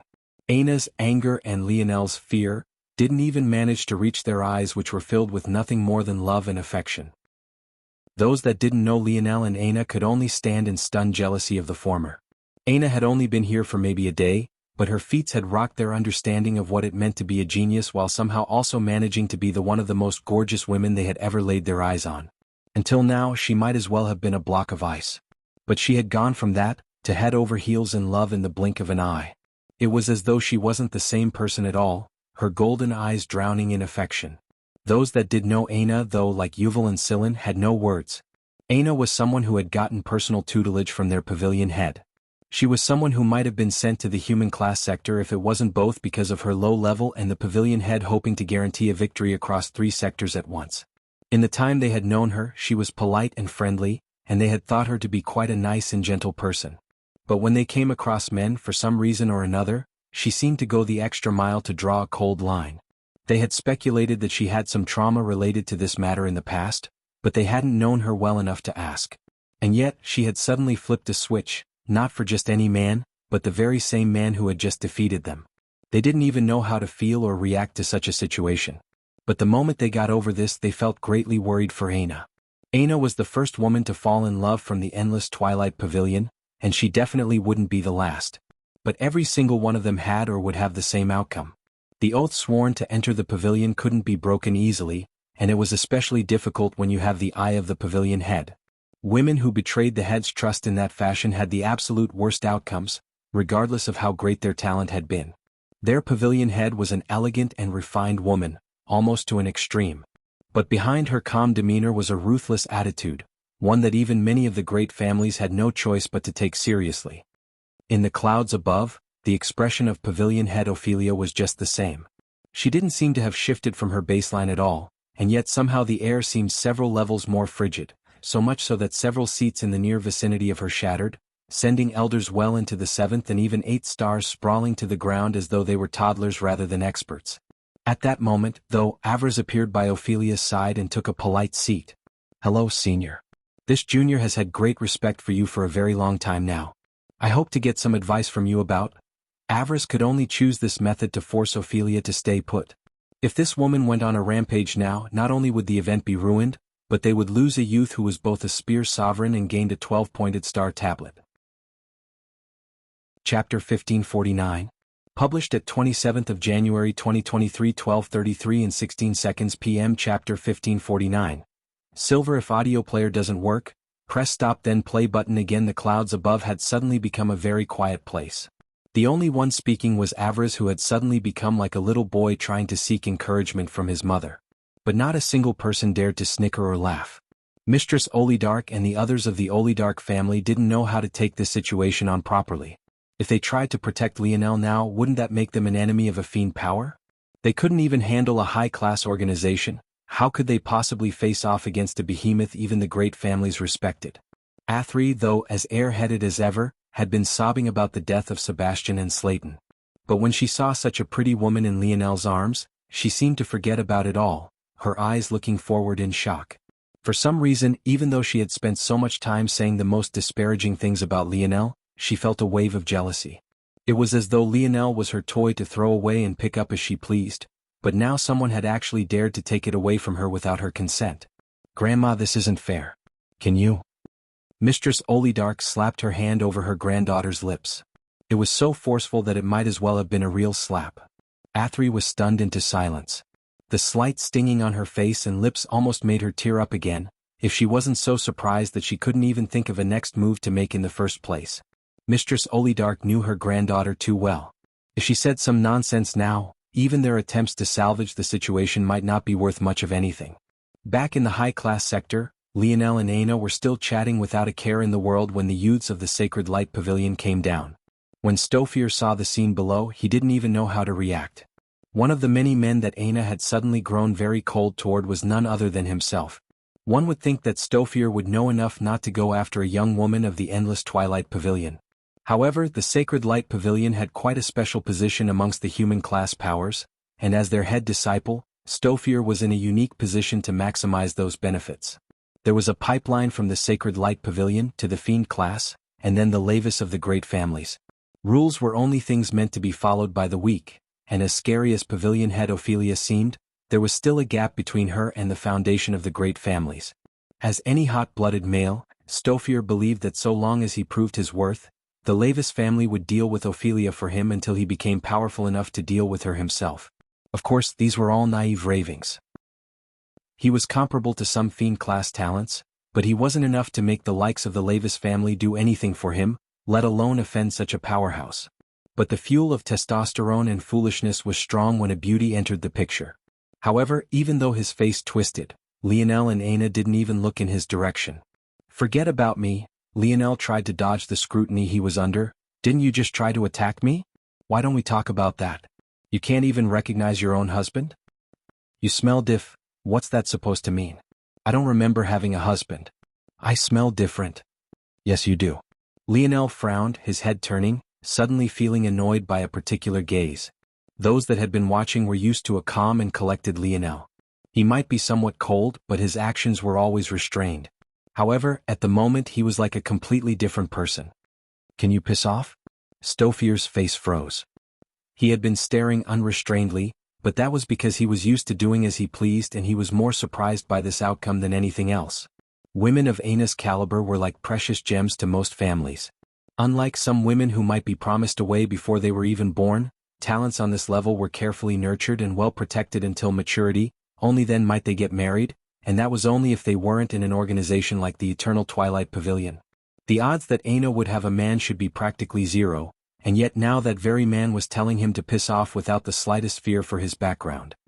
"Forget him, come," Aina spoke, suddenly remembering something. She grabbed Lionel's hand and dragged Lionel away. Yuval and Silen only now broke out of their shocked states and tried to call after Aina, but Aina only waved and ignored them. It was as though she had completely forgotten about everything now that Lionel was here. Not long later, Lionel and Aina had made it to the top floor. Much like the middle class, a tablet hovered, but this time, Lionel saw a silver one. He thought that he might get the next portion of the dark half of his lineage factor, but he was wrong. Instead, what he saw was something that made his heart skip a beat. A union of light and darkness will reveal the 12-pointed star. The world seemed far bolder now, but Lionel's lineage factor trembled in his veins, salivating as though it hadn't eaten in weeks. This silver tablet wasn't the dark half, it was the light half. It contained the next step beyond his starry-tailed fox lineage factor. And Lionel knew exactly what was within it. The twinkling light bear lineage factor and the golden tiger lineage factor, both eighth-dimensional lineage factors that carried a weight and power that was near unfathomable. However, Lionel quickly restrained himself. Since Aina had brought him here, didn't it mean that she saw something important to her? Lionel didn't mind giving up the opportunity and helping Aina exchange for what she needed instead if it was important. "What do you see?" Lionel asked. Chapter 1550? Published at 27th of January 2023 12:33 and 14 seconds p.m. Chapter 1550. Perfect trust. If audio player doesn't work, press stop then play button again. Oh, right.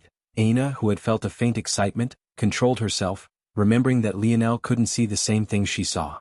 In fact, due to the fact that two people were standing here currently, the projection to the elders above wasn't clear either. Lionel had no idea how this simple coincidence had saved him an endless pile of trouble. If the others realized that this light phase silver tablet appeared for him, the conclusion would be obvious. He already had the bronze portion. But that should be absolutely impossible. Such a thing would expose Lionel in more ways than one, and would make an already bad situation absolutely irredeemable. It's a technique golden tablet, and it's related to blood sovereignty. Lionel's brows shot up when he heard gold. He had assumed that the tablet that appeared was capped by the sector it appeared in, but this didn't seem to be the case. So long as you met the requirements you would receive it. But, obviously, those in lower class sectors often wouldn't have the talent to earn a higher level one.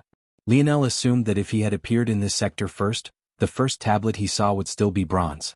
Lionel listened patiently as Aina explained. According to her, the tablet was filled with blood manipulation techniques, among other things.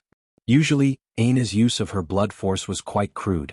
She didn't have other methods of using it outside of cutting people open, sucking it out, then using it as either blades or energy.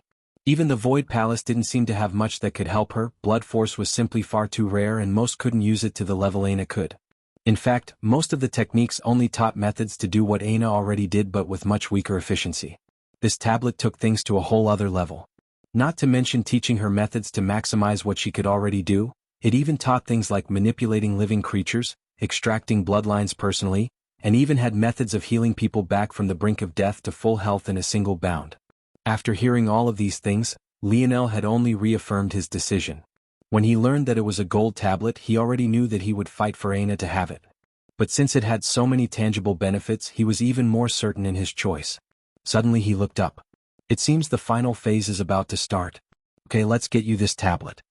Aina smiled brightly. The reason she wanted the tablet the most was because of the healing methods within.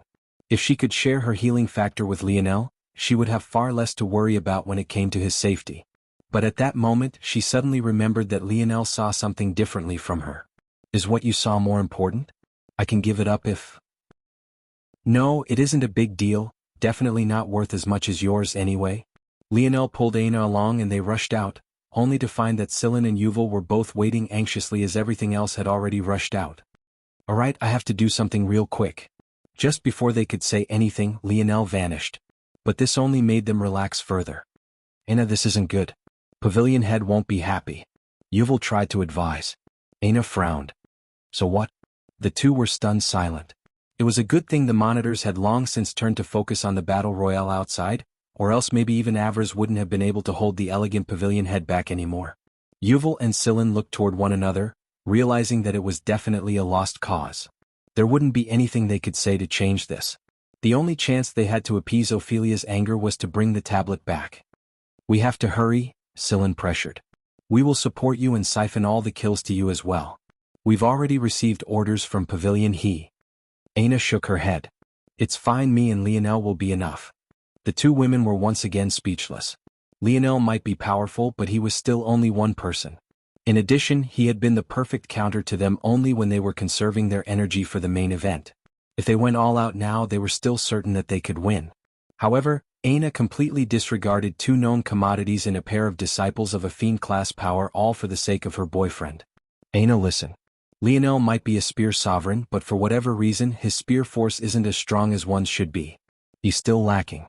Why don't you at least rely on all three of us?" Scylla tried to compromise. Aina's neutral impression suddenly became angry. Lacking? There is absolutely nothing lacking about him. Aina's tone made their hearts quake. They suddenly felt their blood rolling out of their control and fear gripped their throats. They didn't understand how such benign words could piss Aina off to this extent. At that moment, a gust of wind flashed and Lionel appeared. In his hand, there was a 3-meter-tall bough that wafted a dense black fog. The fog was so thick that it made it look as though the bough itself didn't have a tangible form at all. Ready? Aina's anger suddenly vanished with the wind. Ready. With that, the two shot outside. Yuval and Scylla looked toward one another, helpless expressions on their faces. Their teachers had warned them that even powerful women could become stupid when in love, but they didn't think that included women as powerful as Aina too. Lionel and Aina didn't have a mind to care for the opinions of others. Though they shot outside together, they separated in the blink of an eye. Lionel's speed was so fast that he ran up the side of a building without the slightest effort. At the same time, Aina dove headlong into a swarm of demons. Even as Aina's axe appeared in her hands for the first time and she raised it high about her head, Lionel had already pulled his bowstring tight, his eyes becoming lit with a deathly focus. Then he began to fire. His hands were like a blur, and yet his bow was absolutely steady, only shifting slightly from side to side, resulting in minor changes that catalyzed huge ones. As Aina's axe descended, the whipping wind of dozens of arrows shot by her with barely a centimeter of separation from her flesh. The timing was so perfect that when Aina's axe connected, the demons were already half dead. Lionel's control was immaculate, leaving every single kill to Aina herself. Those watching had never seen the killing of high-class demons made so easy. Even the best geniuses in this sector took 3 to 4 attacks, but Aina's axe under the lead of Lionel's bow became like a reaper's scythe, reaping the lives of dozens with a single swing. A hushed silence fell. This display spoke for itself, there was simply nothing left to say. This was something beyond perfect coordination. It was also perfect trust. Chapter 1551. Published at 27th of January 2023 12:33 and 12 seconds p.m. Chapter 1551. Seamless teamwork. If audio player doesn't work, press stop then play button again. The coordination between Lionel and Aina couldn't have been more perfect.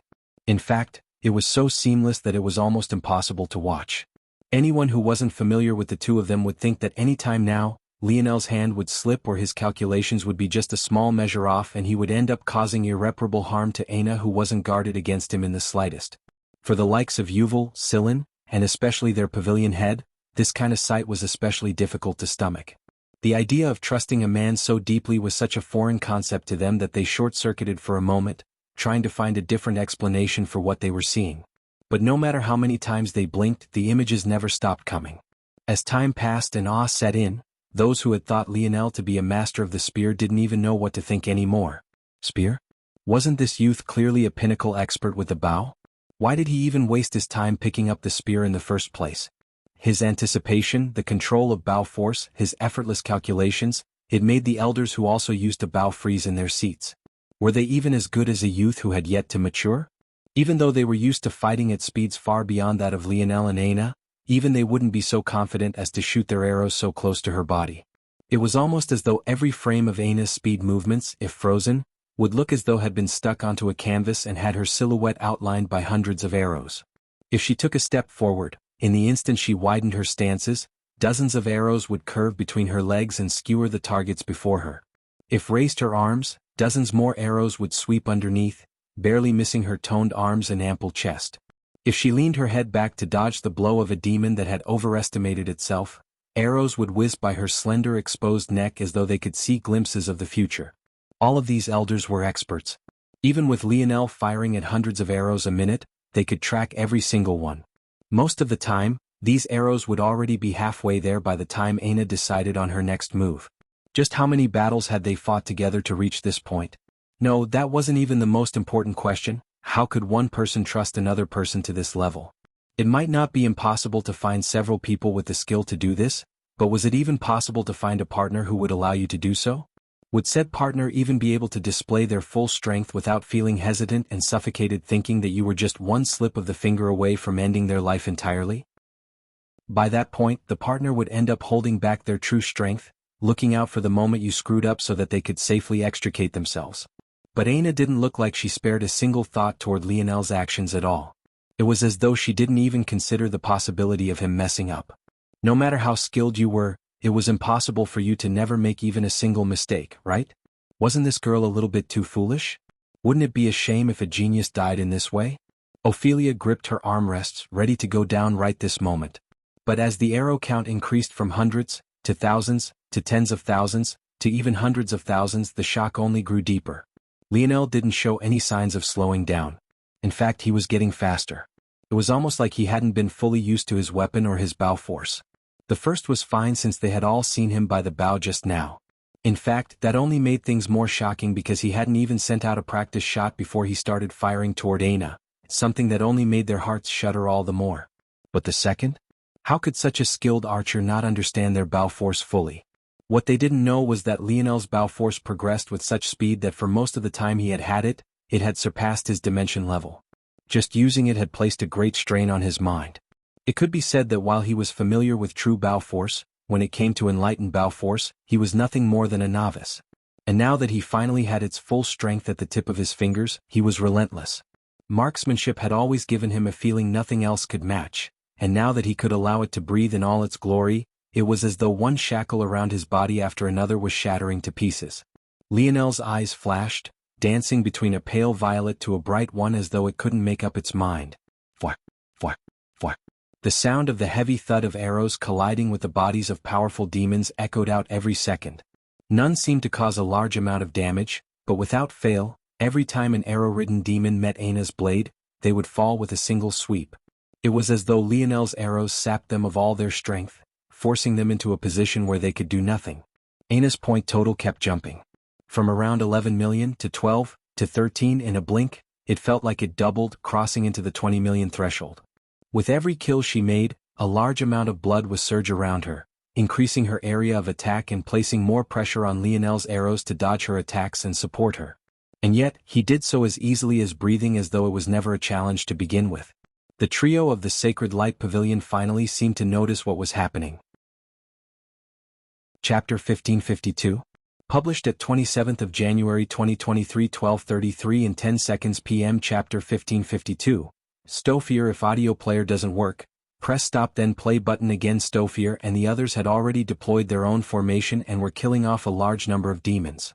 They were confident that they'd be able to outspeed anyone, so their main goal was to travel to a location in the city where they wouldn't be interfered with. They formed a huge formation of light. All they needed to do was pump their light force into it and it would burn most low high-class demons to ash. As for the middle and high ones that entered, they would find themselves greatly weakened and they would be directly killed by Stofir. They couldn't move very fast due to the formation, but they didn't need to with so many demons swarming them in the first place. Stofir himself had already jumped from around 9 million to over 12 million in just a small while. He felt that no one else could match this pace and that their stamina was performing well, so they wouldn't have to worry about lasting until the end. Once all of this was finished, only then would he think about dealing with Lionel. There were more important things than his own ego right now. However, he would have never expected that when he looked at the point totals, rather than finding that he had closed the gap and surpassed Aina, to find that he had actually been thrown so much further behind. At first Stofir thought it was a fluke. If the Endless Twilight Pavilion just happened to have a large one-time use item they used right at the beginning to expand the gap, then that was still acceptable. He was confident in his ability to catch up. But just after a few more seconds he realized that he couldn't have been more wrong. The increase was steady, predictable, and coming in a strong, unrelenting stream. Although there were some small jumps, they happened again and again, making it clear that this was definitely not a one-time use item. Stofir realized immediately that this wasn't working. If they didn't first obstruct the Endless Twilight Pavilion and only worry about meeting the 10% mark later, they would definitely suffer. Damn it. Stofir's hair flared out, several rays of light coming out from him as he crushed the demons in the surroundings. Return now. Stofir suddenly regretted having gone so far out to hide their methods from others. By the time they made it, Aina and the Endless Twilight Pavilion would probably have already crossed the 2 or 3% mark. The gap would only widen from there. Shit. Stofir frowned and made a tough decision. Manifest. His roar thundered, his star slowly manifesting itself. He only brought out one, but the difference was that minor runes could be seen dancing within. Stofir stomped his feet. His two juniors looked toward one another, but their trust in Stofir was deep. Without hesitation they followed suit and followed in hot pursuit. They were supposed to save their stars for the final stretch, but if this were already like this, there wasn't any time to mind anything else. They had seen the leaderboard too and they knew why their senior had acted like this. They could only go all out to make it back. There was no point in conserving their strength because if they had energy left in the end they couldn't use, then it truly wouldn't be worth it. It took several minutes for them to return, and by then, Aina was already approaching 30 million. What they saw though shook them. Blood whirled about Aina like a bloody rose. It was somehow both beautiful and fearsome, the rose becoming an inescapable grinder. However, while the rose alone was definitely powerful enough to make them shudder, it should have been an attack that could easily be grinded down. With his insights, Stofir could tell that while it was beautiful, it had no structure or core principle. This meant that there was no technique powering it and was rather no less complex than a simple ordinary punch. And yet, this simple blood force attack was tearing through high-class demons as though they were nothing, and that was when they saw the arrows. Best Stofir's eyes widened. He hadn't thought of Lionel the whole way here, simply assuming that everything was related to the endless twilight. After shock, Stofir's expression darkened and his gaze sharpened. The moment Lionel fell, Aina's killing speed would plummet. His trajectory changed. With a strong step he became like a speed bullet. Yuval and Silen hesitated. They should probably step in now. But Aina had said that they didn't need any help. While she had been protecting Lionel, it had still left them with quite some dissatisfaction. Plus, wouldn't the pavilion head kill them in a fit of rage if they stopped what could be Lionel's death? They valued their own lives far more than that and they knew how irrational the pavilion head could be when she was enraged. Aina frowned, thinking of retreating to get closer to Lionel and intercept them. But she only received a shake of the head and the rain of Lionel's arrows only seemed to become greater. Lionel's eyes were still focused on Aina as though he hadn't sensed Stofir's charge at all. But he knew everything he needed to. Stofir was definitely exceptionally powerful. It seemed that he was already in Tier 7 of the 6th dimension and would more than crush the usual sector-ranked disciples of the Void Palace. He definitely deserved his place as the head disciple of a human-class power. Stofir seemed to know this about himself as well as he confidently charged forward. He closed the distance, leaping when he was just 10 meters from the base of the sky rise Lionel stood upon. He shot up like a streaking star, dancing lights of white gold following his wake. Unfortunately, he actually dared to use light force in Lionel's presence. Stofir's head appeared, shooting past the ledge of the building and ready to shred Lionel to pieces. But at that moment, Lionel's hand had appeared above his star. For some reason, an overwhelming amount of fear gripped him in that instant. "Didn't I tell you to piss off?" Lionel's hand squeezed. Under the astonished gazes of those watching, the star of a human-class genius shattered like glass and his aura plummeted out of the 6th star. Chapter 1553. Published at 27th of January 2023 12:33 and 9 seconds p.m. Chapter 1553.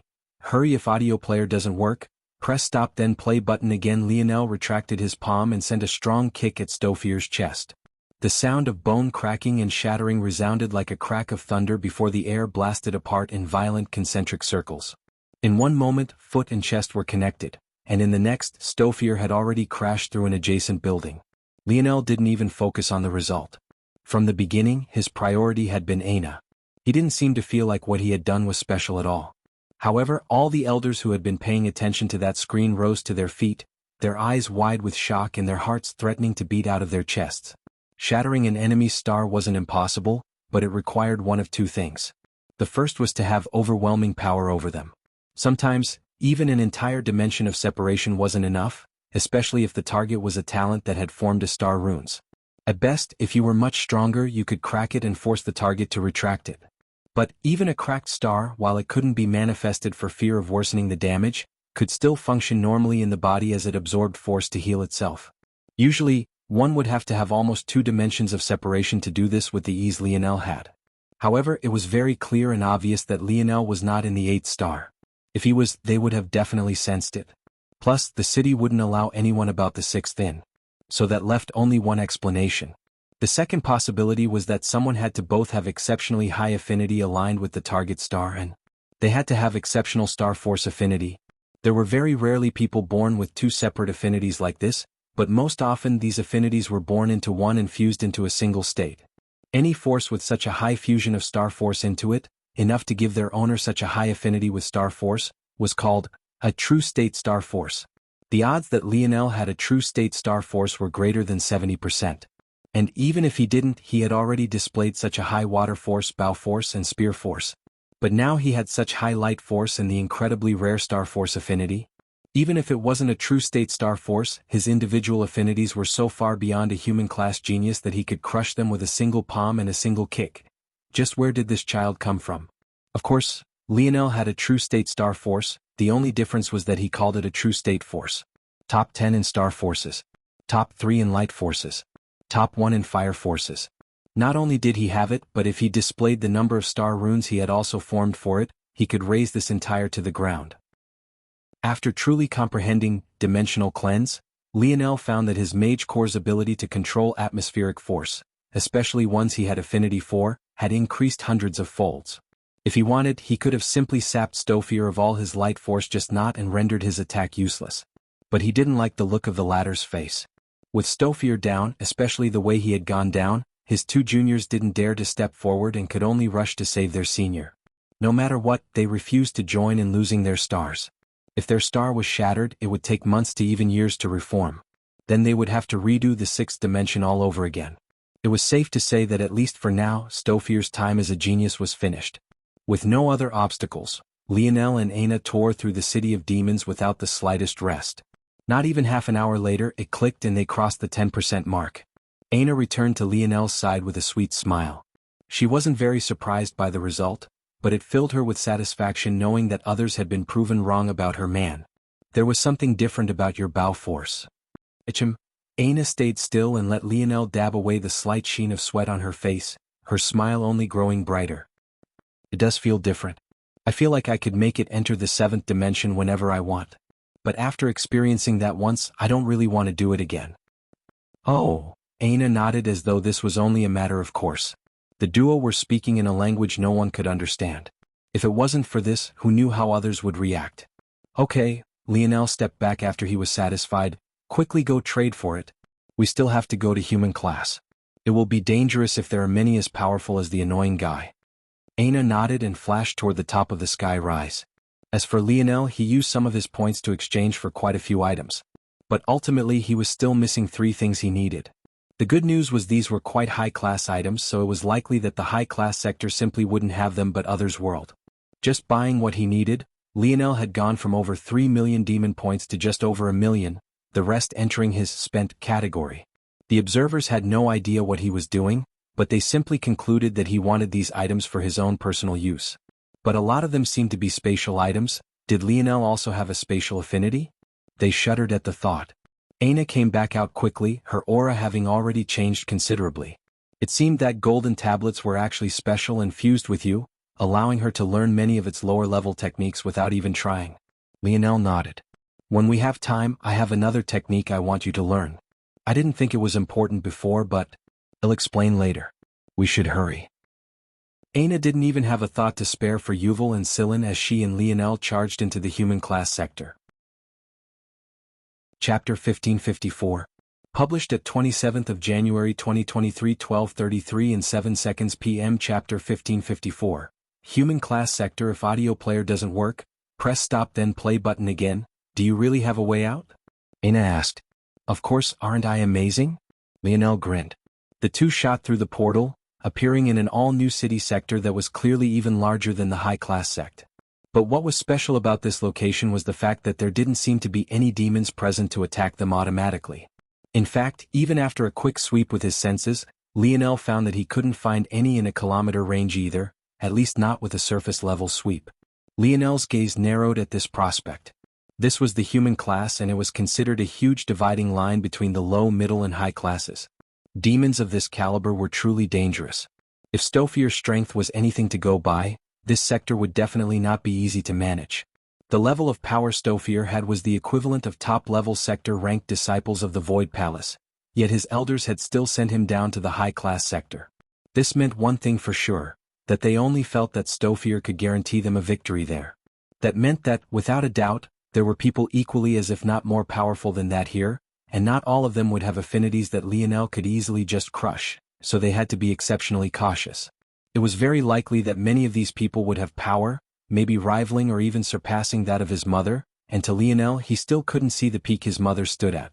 The higher up in dimensions you went, the larger the dividing lines between individual tiers was. It would be difficult. Very difficult. The other sectors had been almost too easy, but this time Lionel would have to prepare a bit. His greatest evolution wasn't in the strength of his body, but rather the strength of his mind.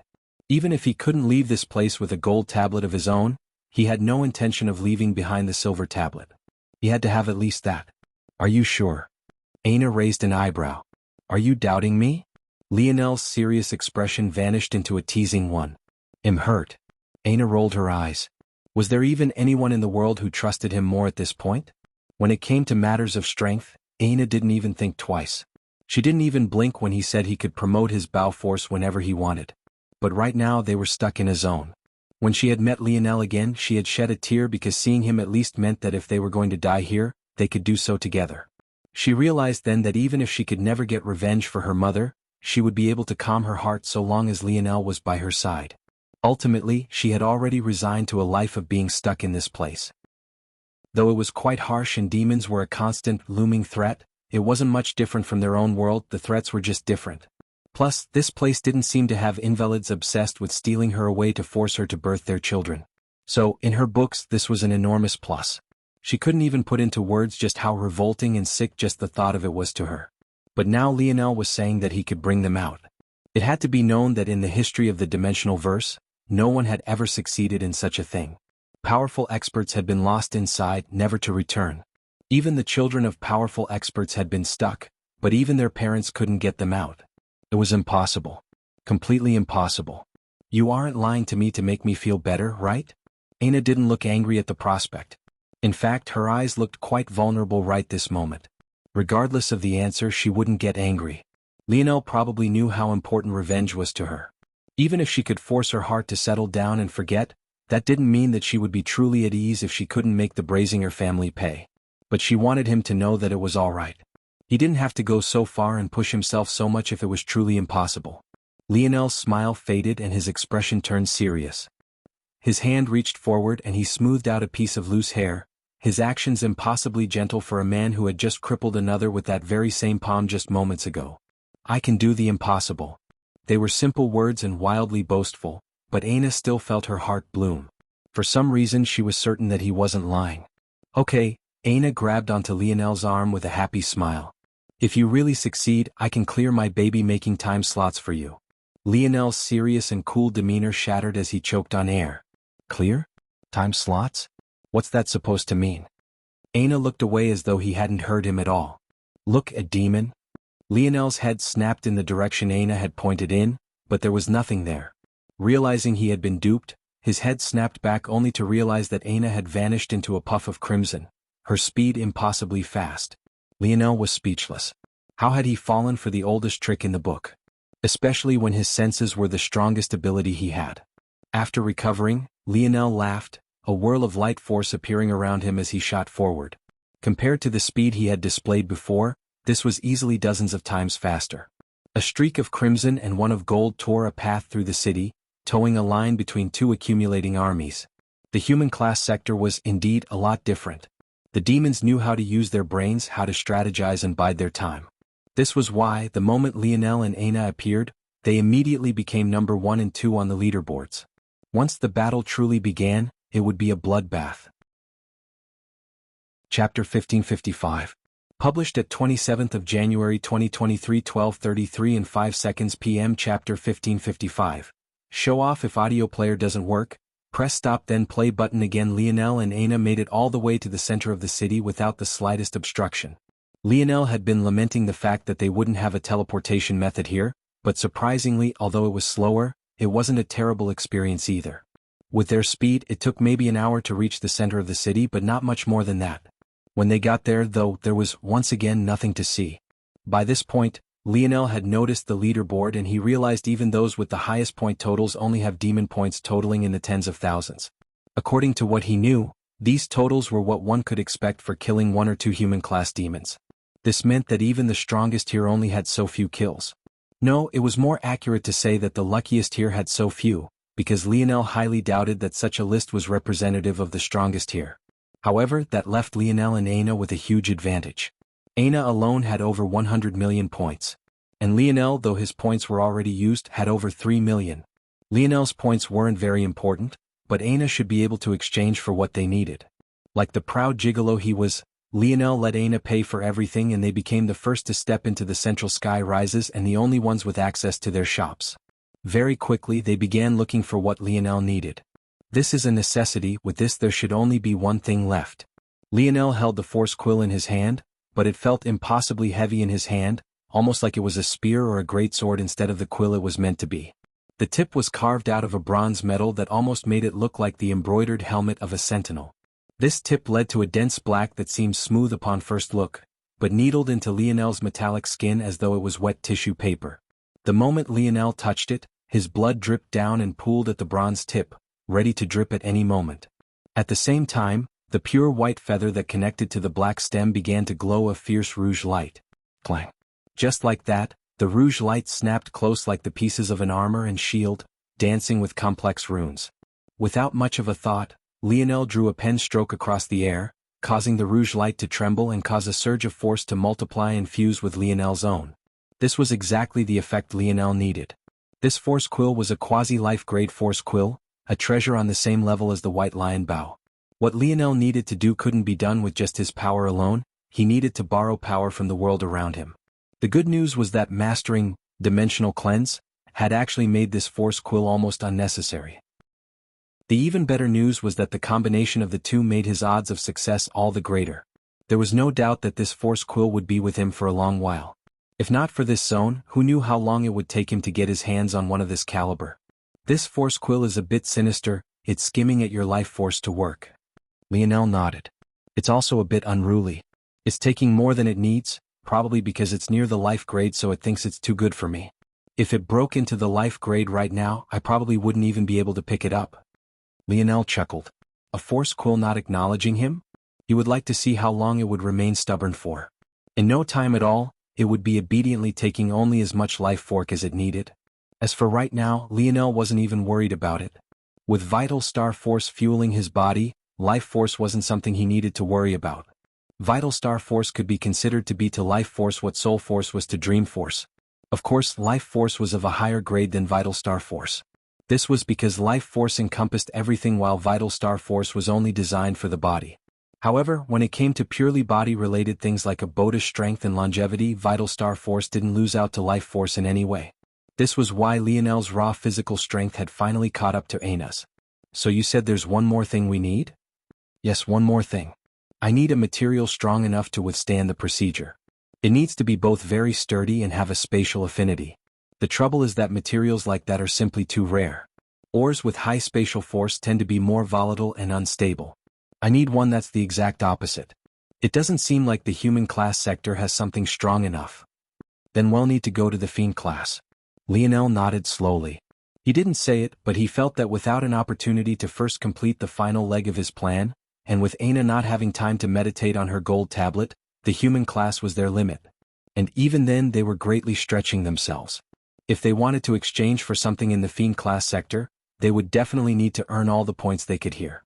After just purchasing two things here, Aina's more than 100 million demon points had almost been completely wiped out, she barely had 10 million left. It wouldn't be enough to buy the material even if Lionel had found it here. This told Lionel that if they didn't go into the fiend class with enough points, they would never be able to gather enough there. Getting 10% of the kills in this sector would be hard enough, but now they couldn't stop there. Lionel felt they would need to kill at least 20% to ensure that they would have enough to trade for what would likely be a life-grade Oregon. Lionel took a breath and closed his eyes. We can't do this like we did in the high class. Lionel spun his new force quill through his fingers, his dexterity seemingly having increased to an impossible level. So it seems I'm going to have to show off a bit. Blueprints danced through Lionel's mind. He didn't realize that the commotion he was about to cause would lead to a cascade of events he would have no power to stop. Chapter 1556. Published at 27th of January 2023 12:33 and 3 seconds p.m. Chapter 1556. Subtle. If audio player doesn't work, press stop then play button again. Lionel walked up to the side of a building and began inspecting it. Aina didn't say anything as she followed along, simply allowing Lionel to focus. But as unexpressive as Lionel's face was, his mind was like a raging storm. Due to what had happened at the Void Tower, Lionel's dream world looked a lot more like a universe of its own, his synapses becoming like the usually imaginary lines that connected the stars of a constellation. Planets moved, asteroids rushed about, and stars sparkled and faded. It was as though Lionel's thoughts themselves could force world-shattering changes, the changes the likes of which could cause upheaval on a cataclysmic scale. As expected, practically everything here is made up of seventh-dimensional materials at worst. That's both a good and a bad thing. Lionel's thoughts danced about in his mind. The Dwarven race's force arts, the Morales family's force arts, the Luxnix family's force arts, and even snippets of the spiritual race's force arts all danced about in Lionel's mind, a raging tempest of thoughts forming up and then collapsing one after another. It's possible. It's possible if I copy. Maybe with a few changes here and there. Lionel's mind was on a completely different level than it had been before, but when it came to the force arts of the Dwarven race, copying with just a few liberties was still the best that he could do. However, he felt that he was getting closer and closer on that front, all he was lacking was time. But time was maybe what he lacked the most. He had given himself 2 more weeks to gain enough strength to leave the Olidark family, but now it felt like that timeline was trying to swallow him whole. Best despite the pressure, Lionel only seemed to grow calmer, his mind working faster and faster. At that moment, Lionel's palm flipped over the force quill appeared, his pale violet eyes glowing with a blinding light as he began to draw across the side of a building. He seemed to forget about everything else, trusting Aina entirely to protect his back. The appearance of Lionel and Aina had definitely caught the attention of the human-class geniuses who were still biding their time and waiting for the events to begin. But the ones caught the most off guard were the trio who recognized Aina's name. Could it be that Aina had already claimed the top prize of the high class? That much was great, but where were Yuval and Silen then? And also, why hadn't there been any attempt to contact them? There were more than a few options on how to do so even if you were scared about the retaliation of the human-class demons. The trio of young women looked toward one another. They realized that something here wasn't quite right, especially since there was also this Leonidas character. But the benefit of an extra helper wouldn't be small, so they had to try and find Aina. In the skies above, Ophelia continued to watch on with a cold gaze.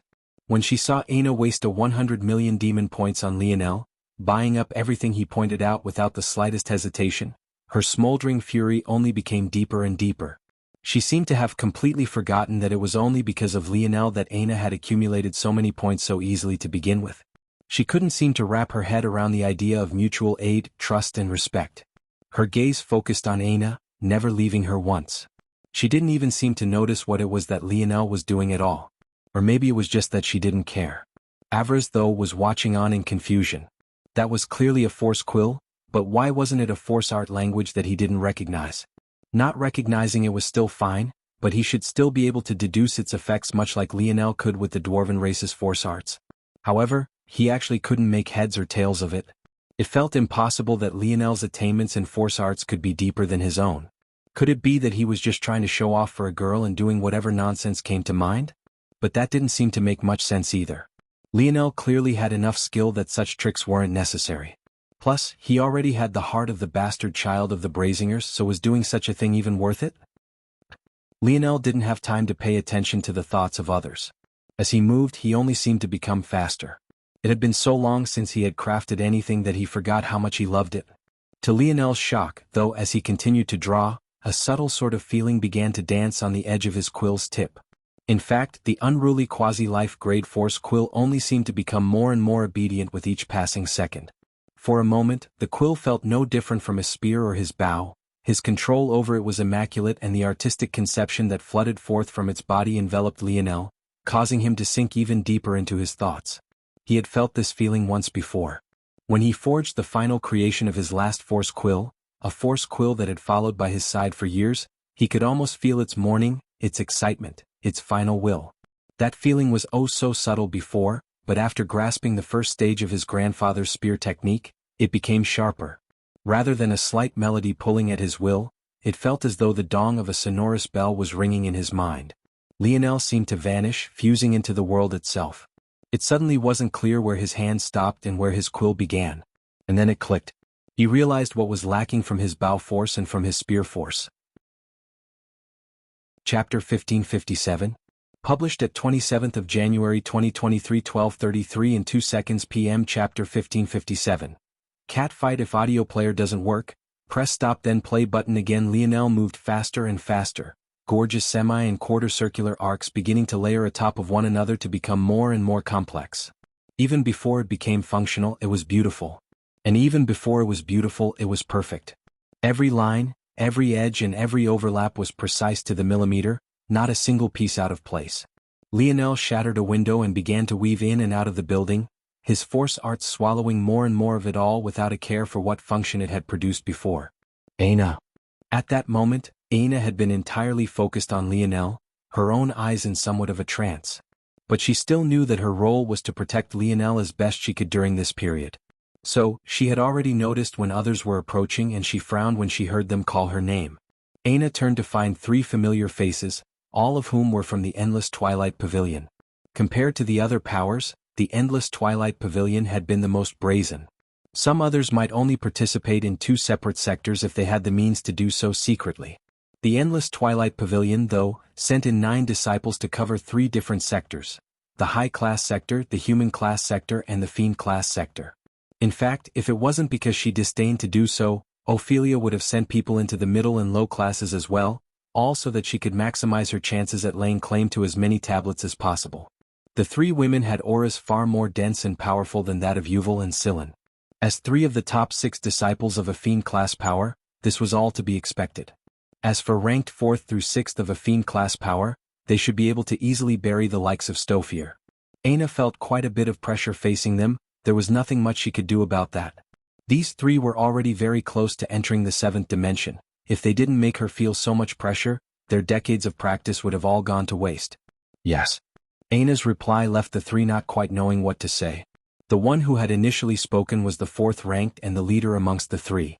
She had a fiery head of red hair and bright violet eyes. However, the aura she gave off was quite electric, the air sparking around her before fading back to normal. If her lightning force was compared to the trio of the Lightning Lance Pavilion, it could only be said to be akin to night and day. The gap was far too large, so much so that lightning force itself seemed to react to the fluctuations in her emotions. Did Pavilion Head not make herself clear? In the case that any one of us finishes early and promotes to the next sector, we're to gather together as quickly as possible. I would be able to make concessions for you if you were delayed, but it doesn't look like you were delayed at all. What do you think you're doing? Aina's eyes narrowed. I have something to do, I won't be joining you. Excuse me? Sparks flew around Lovira, dancing between golden, red and violet. The sizzling of the air seemed to raise the temperature, an oppressive might descending. I said that I won't be joining you. Aina's voice grew colder. Good luck. Are you betraying the Endless Twilight Pavilion? Are you breaking the trust of the sisterhood? The one who spoke was the 5th-ranked Marcy. While her temper was much gentler in comparison to Lovira's hot-bloodedness, she didn't seem very happy with what was happening either. They were Aina's seniors, just by virtue of that alone, they deserved her respect. This was how the world worked. To actually dare to try and blow them off, and for what, exactly? Their gazes shifted from Aina to a shadow that continuously appeared and vanished in the windows of the adjacent shop. They had no idea what he was doing, but when they laid eyes on the elaborate patterns surrounding the building, their hearts couldn't help but tremble for some reason. Betraying? I was taken into the Endless Twilight Pavilion to be a maidservant. If it wasn't for my own personal talent, I would have already been flogged to death. Even after I survived that ordeal, I was forced to choose between dying and becoming a student of your pavilion. What sisterhood, exactly? The coercion in Aina's voice only seemed to increase with every word she spoke. She was already tall for a woman to begin with, standing after over 6 feet. Her hair might not be the same crimson of the Brazingers, but her aura was no less potent if not more so. Facing the likes of Lovira, if it was in terms of raw power she might lose, but if it was a battle of momentum and aura she would lose to no one. Lovira felt her heart quake. Looking into Aina's bright golden eyes, it felt as though she was staring into the soul of a war goddess. Your sisterhood is worth nothing to me and certainly not as much as a single hair on his head. I advise that you leave us alone and preserve your strength for the coming final phase. If not, I'll make certain that you suffer here even if I lose. Lovira's gaze flickered. If anyone else so weak had said such nonsense to her, she might spit in their face long before she took it seriously. But a blood sovereign. A blood sovereign was too unpredictable. It was precisely this blood sovereign ability that caught the eye of the forever unimpressed Ophelia. At that moment, the sound of clapping echoed. Oh ho ho, front row seats to a cat fight, lucky us. Do you think we'll get any nipple action this time? A teasing voice came from the top of a sky rise. A foot appeared on the ledge before a handsome face peered over to catch a glimpse of what was happening below. Chapter 1558. Published at 27th of January 2023, 12:33 p.m. Chapter 1558. Pathetic. If audio player doesn't work, press stop then play button again. Lovira's expression darkened as she looked up. She had hoped that this could be dealt with without involving others, but it was quite clear that their movements would be monitored by anyone with a vested interest in winning. And, just as obviously, anyone who dared to so blatantly provoke them like this was yet another power that wouldn't lose out to the Endless Twilight Pavilion by much at all. The Star Force Pavilion. The Star Force Pavilion was famous for only accepting disciples with rare star affinities. It could be said that outside powers that could be considered subsidiaries of the great families like the Sacred Light Pavilion Stophier had been a part of the Endless Twilight Pavilion, the Star Force Pavilion, and the Eternal Dream Pavilion were the very strongest. All three were fiend-class powers only below that of the great families, but truthfully, it was a bit inaccurate to see them like this.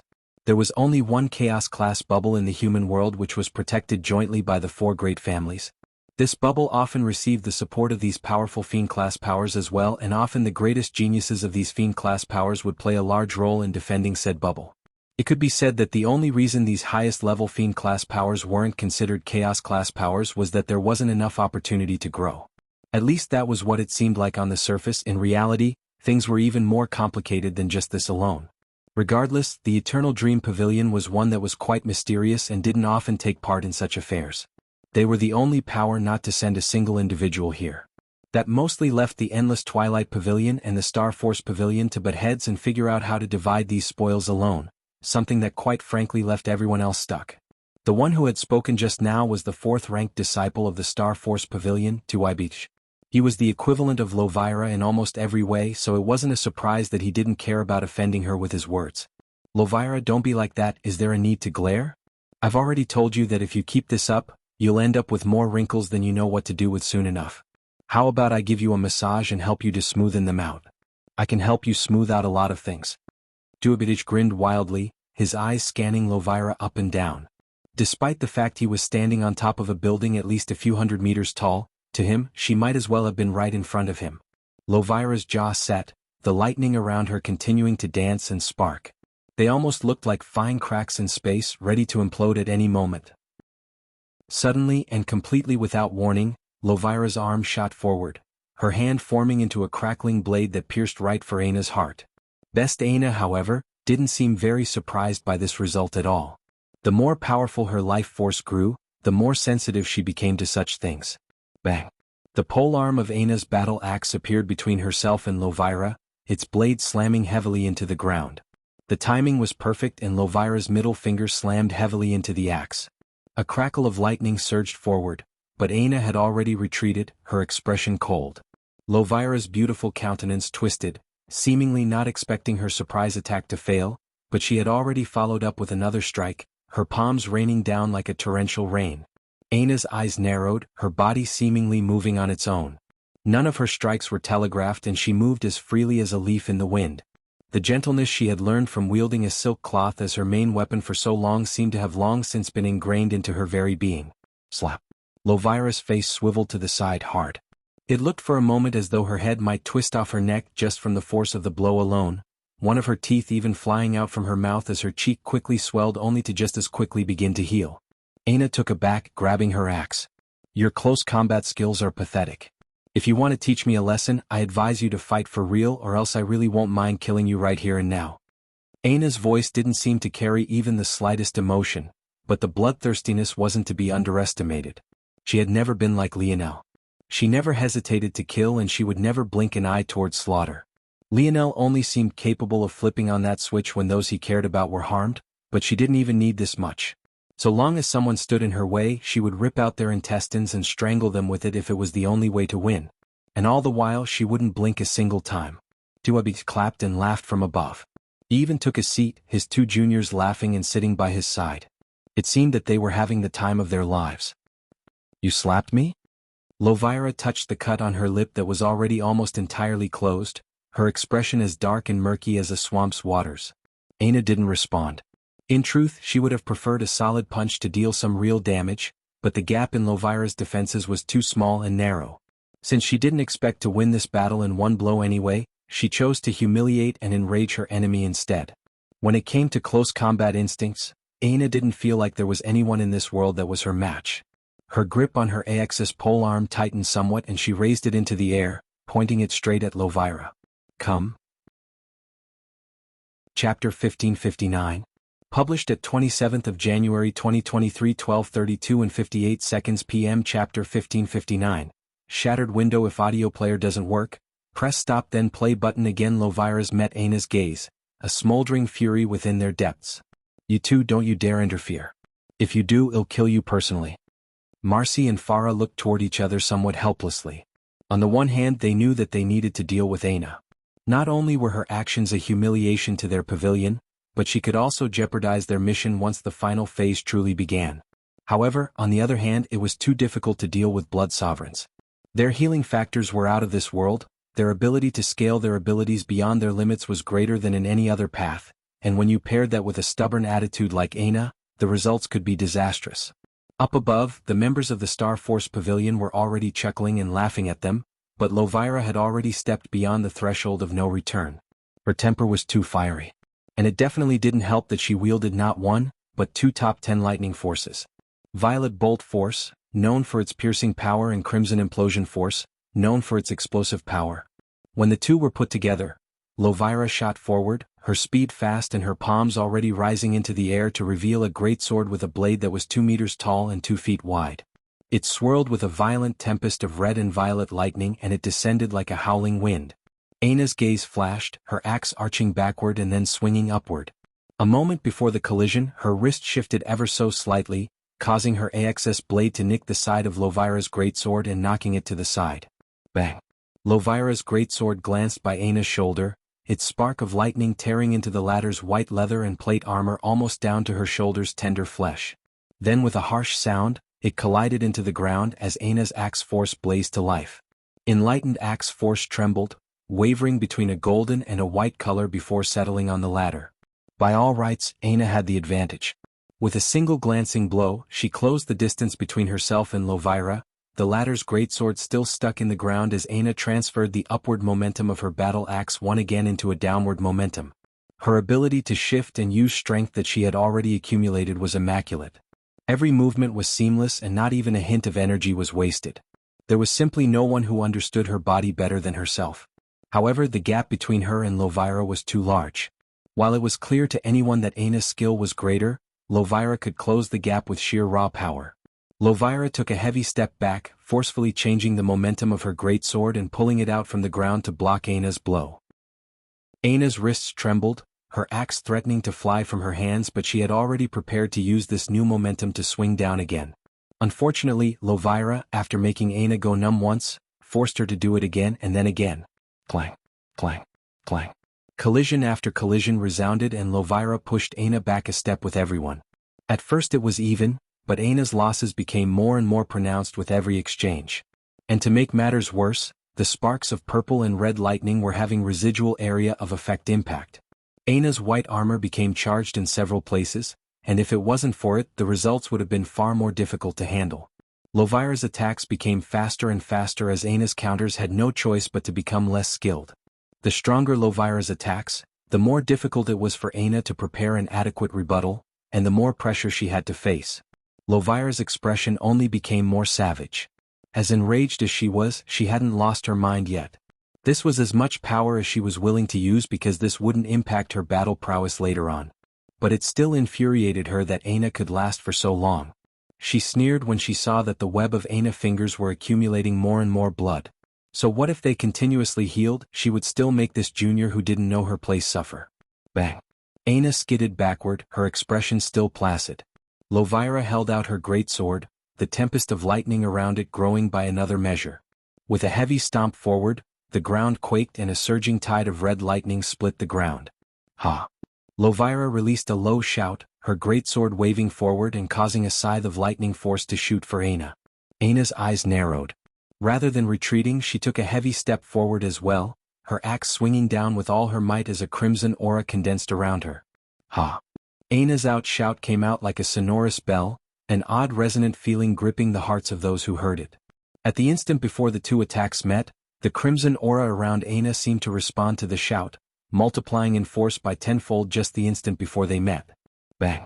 Aina stumbled backward, her axe almost flying out from her hand, but her grip remained true. The ground cracked with each one of her heavy steps until she finally managed to stop on the third, a small exhale coming out from her pink lips. Lovira's eyes widened. She survived that without being heavily injured? How is that even possible? It didn't make any sense. That attack was already enough for even the likes of TYBTH to take seriously, let alone a small-time disciple like Aina. Just when Lovira was about to break her own rules and use more strength, she suddenly felt as though her soul had been plunged into the depths of hell. Her head snapped up, only to find a boy years her junior looking down at her from the ledge of a shattered window. Chapter 1560. Published at 27th of January 2023, 12:32 and 56 seconds p.m. Chapter 1560. Why don't you? If audio player doesn't work, press stop then play button again. Lionel hopped down from the ledge, landing on the ground as though he was nothing more than a feather. It was especially odd since he hadn't seemed to have done anything to slow his descent. In fact, it looked as though he had even sped up his fall. Lionel frowned when he saw Aina's bloody hands. He could tell that the skin beneath was already healed, but it didn't make him happy at all. He sighed. Didn't I tell you that you should always carry around a bunch of blood? It's too useful to your combat abilities not to. Aina only smiled but didn't respond. She didn't carry around blood with her mostly because it felt like a cheat. Her blood force enhanced her abilities, but they weren't her foundational abilities, at least that was the way she saw it. In her mind, her main focus should be increasing her raw ability. Then, of course, her blood force would be able to boost that when she needed it, thus making her stronger. All this time, Aina's blood force had been like an enigmatic existence looming at the back of her mind. She never really understood it or what it meant to be a blood sovereign. In fact, she somewhat hated it and wanted to run from it due to the bad experiences it had caused her. The fusion with the gold tablet seemed to have subtly changed those thoughts within her, but she had only combined with it a few hours ago at most. How would that be enough time to change her entire mentality? Ultimately, she knew that Lionel was right and had always been right. If she had stored the large amount of demon blood she had gotten from the high-class sector instead of just leaving it behind like she usually did, then she wouldn't have suffered as much or maybe even not at all. When she faced increasingly powerful opponents, she couldn't always hope to snatch their blood from them. Just then when she had slapped Lovira and managed to draw blood, she realized that she couldn't even snatch away the latter's blood force, leading to her being pushed to the edge and forced to use a technique she wasn't even sure would work. Luckily it had, but she still felt that it was a close call. If not for this, she would have been heavily injured if not dead. Are you the one who tricked my junior into doing your dirty work? Lovira seemed to have finally recovered, but she found herself frozen again when Lionel looked at her.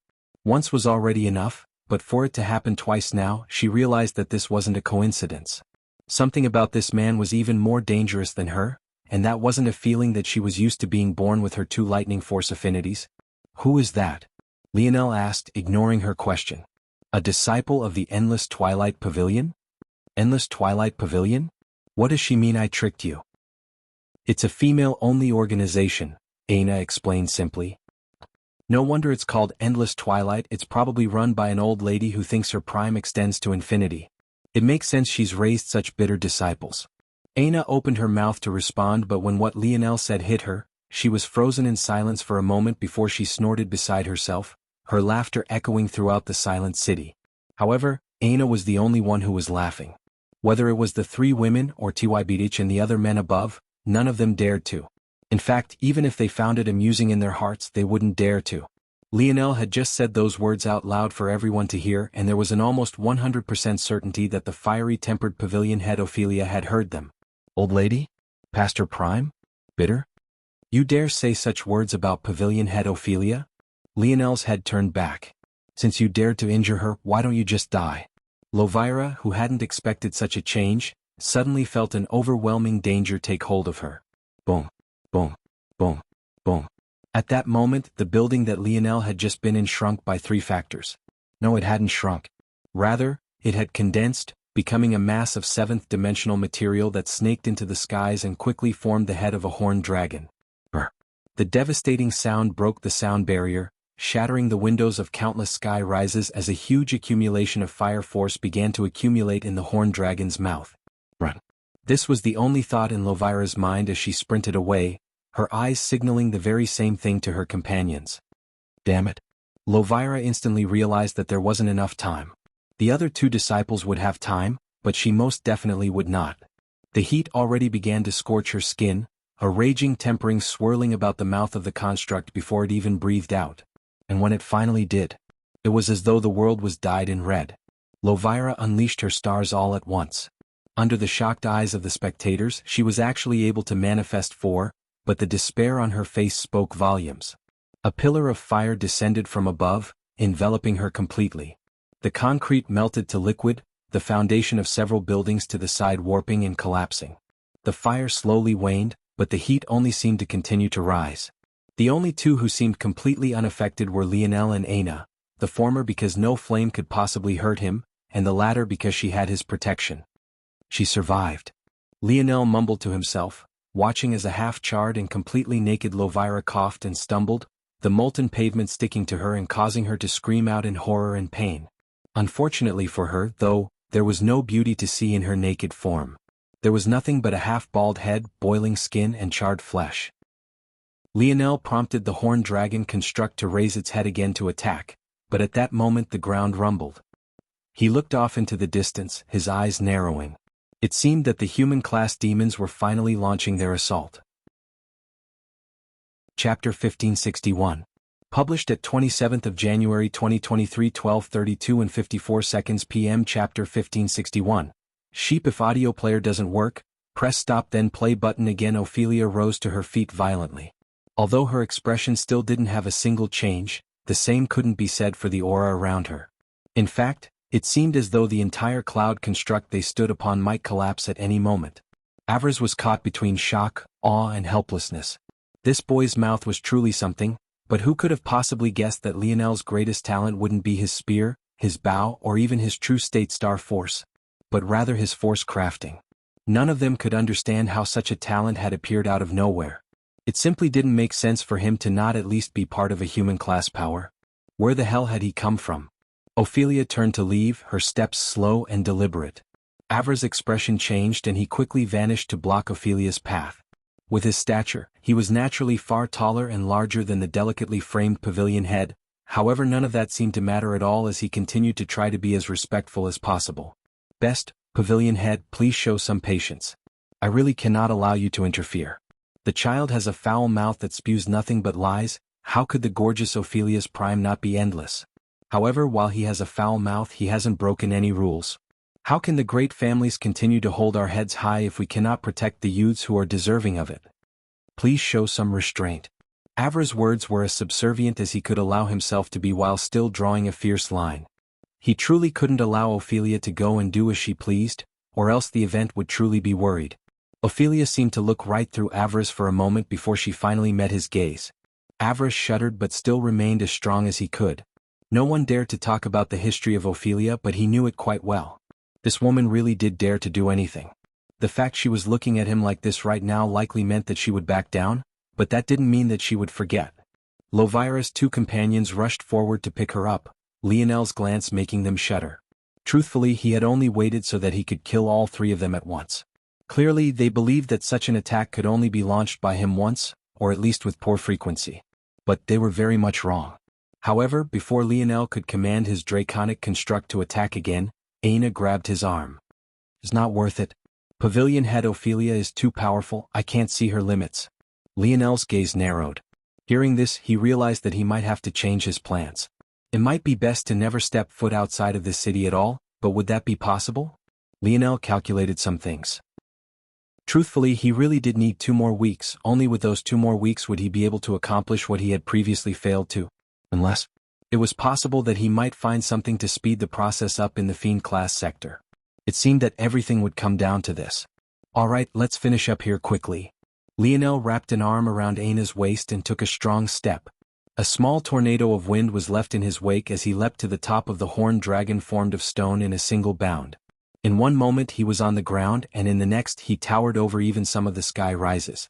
Lionel sent a glance toward Tywibidich and the others of the Star Force Pavilion, but they seemed to have begun to show quite a bit of restraint now. The head of the horned dragon swiveled just a small measure, but the three immediately explosively retreated, their gazes narrowed.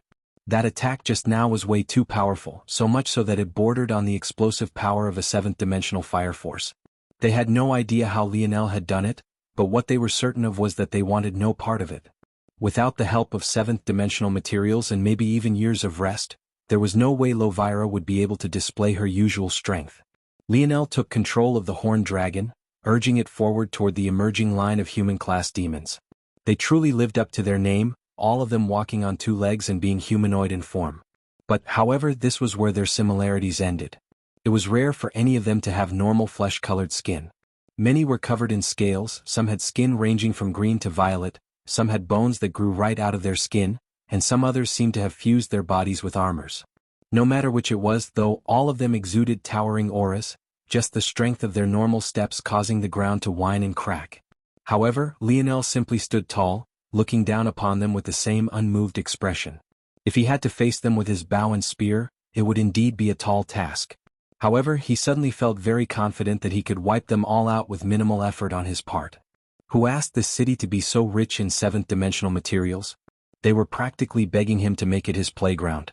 The horned dragon opened its mouth, a large accumulation of fire force quickly formed. It released a mighty roar just as the expressions of the demons changed. But it was already too late. After all this preparation, they had charged forward with the confidence to wipe out these human youths who treated them like hunting targets. They were completely enveloped by the flames, cries of terror and pain rang out, sounds that one would have never thought a demon could possibly make. Lionel, though, made them seem like nothing more than sheep to the slaughter. Chapter 1562. Published at 27th of January 2023 12:32 and 53 seconds p.m. Chapter 1562. Mantra: if audio player doesn't work, press stop then play button again. Aina watched with raised brows. Even she hadn't expected something like this. It had been a very long time since Lionel crafted anything. Usually for most, their skills would be dull. But it was as though the time off had only made Lionel more powerful in this aspect. Truthfully, Lionel had already had an enormous breakthrough that day he forged armor out of cursed beast skins back during the Void Palace True Selection. However, without his quill, and because he lost little Tali soon after, he had never had the time to consolidate that breakthrough. Someone else might have allowed that feeling to fade, but for Lionel, who had an entire dream world in his mind, he didn't have to physically practice to improve. In fact, the months of pondering and patience actually allowed him to accumulate more experiences and build atop of that breakthrough he had made. This horned dragon, formed of stone, was an accumulation of all of that, coming together to form a power far beyond Lionel's own and superseding the limits of the younger generation's existence in this place. Best, the form of the dragon came from the Luxnix family force art, its foundation came from the Dwarven race's protective force art formation, its ability to accumulate and expel powerful flames came from dimensional cleanse, and very specific runes of his Scarlet Star force stars. And finally, the force art that catalyzed its change in form from a building into a creature was that Morales family's force art. Lionel's accumulation of knowledge came together and his use of force arts evolved from strict and stringent copying, to something that contained its own life and vitality. He no longer felt restrained by singular force art languages and could seamlessly switch between them all, even fusing them into one to form a new language that even the likes of Avras wasn't able to recognize. When he was drawing this force art, it felt to him as though his quill had come to life. It became less unruly and it almost fused into his arm as though it couldn't get close enough to him. Lionel could even faintly feel it trying to break free of its gold-grade shackles to truly become a life-grade treasure. It could never have expected that the puny sixth-dimensional existence that had claimed it could possibly give it such a surprise. Still copying though, Lionel thought to himself lightly. Without the foundation of the Dwarven race's protective formation, Lionel knew that he wouldn't have been able to succeed. While it all sounded impressive, the truth was that Lionel's actual input was minimal. All he really did was give the formation a new form. It was almost like he had stitched together pieces and limbs from different corpses and called it life. One only need to look at the materials to understand. He had used so many seventh-dimensional materials, an entire building's worth, and yet the strength output was still sixth-dimensional. Of course, a part of the problem was the fact that these seventh-dimensional materials weren't perfectly curated toward this sort of result. After all, they were just designed for use as the parts of a building. However, Lionel still wasn't satisfied even as his points jumped up by millions with every attack. His head suddenly turned in a certain direction and the paw of the horned dragon rose up, slapping the javelin out of the air. Bang! A huge shock wave wiped out another troop of demons. Kill, Lionel said lightly. The horned dragon pursed its lip and spit outward. A bullet of fire squeezed into a thin line rocketed through the air, collapsing the sound barrier and superheating the air. It tore through the core of a building without a single sound, leaving a hole so small it was almost impossible to see. But then, boom! The beam collided with the ground, a dome of fire imploding and rising into the air. The horned dragon raised its head, ignoring all the attack that collided with its neck, the ringing sound of metal rebounding off of metal dancing through the air. The dragon sunk down into the ground as the fireball above it suddenly doubled in size. And then it sunk down once again as the fireball doubled in size once more. The mass of the fireball grew so large and so dense that it seemed to have formed a warped gravitational pull of its own, complex runes beginning to form at the mouth of the horned dragon. The human-class demons no longer hesitated, turning tail to run. They seemed to realize at that moment that the worst thing they could have done was gather up in such a large group. It was as though they had all prepared themselves on a platter for Lionel, begging him to kill them. Unfortunately, it was too late. The city stood razed to the ground. Or maybe it was more accurate to say that it was flattened. It seemed as though only one building had survived it all, and Lionel's points stood out at over 300 billion. Such an exaggerated total was one the other youths of the human-class sector could only look at in silence. How had they been this unlucky? What they didn't know was that they weren't the only ones to suffer. In fact, they probably wouldn't be the last either. Lionel had already gone through the middle class, the high class, and now the human class. There was still one more waiting for him. But first he wanted to see if he could find what he was looking for. Originally, he had ignored all the technique shops because he knew they wouldn't have what he needed. Now that he had so many points, though, it would be a shame if he didn't at least check. There was no telling what kind of variables might be waiting in the fiend class sector. Very soon Lionel was happy he did. It really is here. He flipped the book in his hands. Dream Force Mantra. Chapter 1563. Published at 27th of January 2023, 12:32 and 52 seconds p.m. Chapter 1563. 3 hours. If audio player doesn't work, press stop then play button again. Lionel knew what he was missing, and that was dream runes. The reason he had been able to make the horned dragon so powerful was precisely because he had so many formed runes for his Scarlet Star 4 stars. Lionel knew that if he wanted the strength and stamina necessary to succeed in his plan, he would need more dream force than he currently had, and much more powerful dream force at that. Under normal circumstances there was nothing that he could do about this. After all, though his mind was technically in the 7th dimension thanks to his starry-tailed fox lineage factor, it was shackled by his mind to too great of an extent.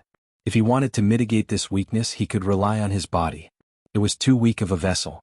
The first possibility was to bring his metal body to the 6th dimension as well. That would likely help strengthen his mind once more. But Lionel knew that this increase wouldn't be as exaggerated as his initial breakthrough.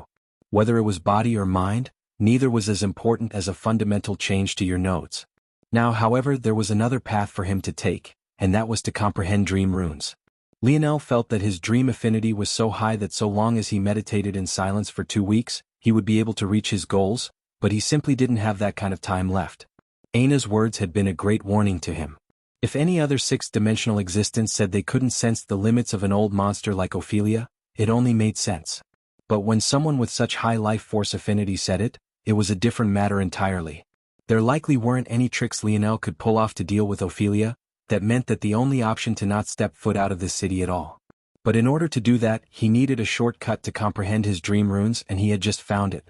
Under the astonished gazes of those watching, right in the middle of the shop, Lionel sat cross-legged. Aina didn't say a word and simply watched over him as the book began to rise and flip before him.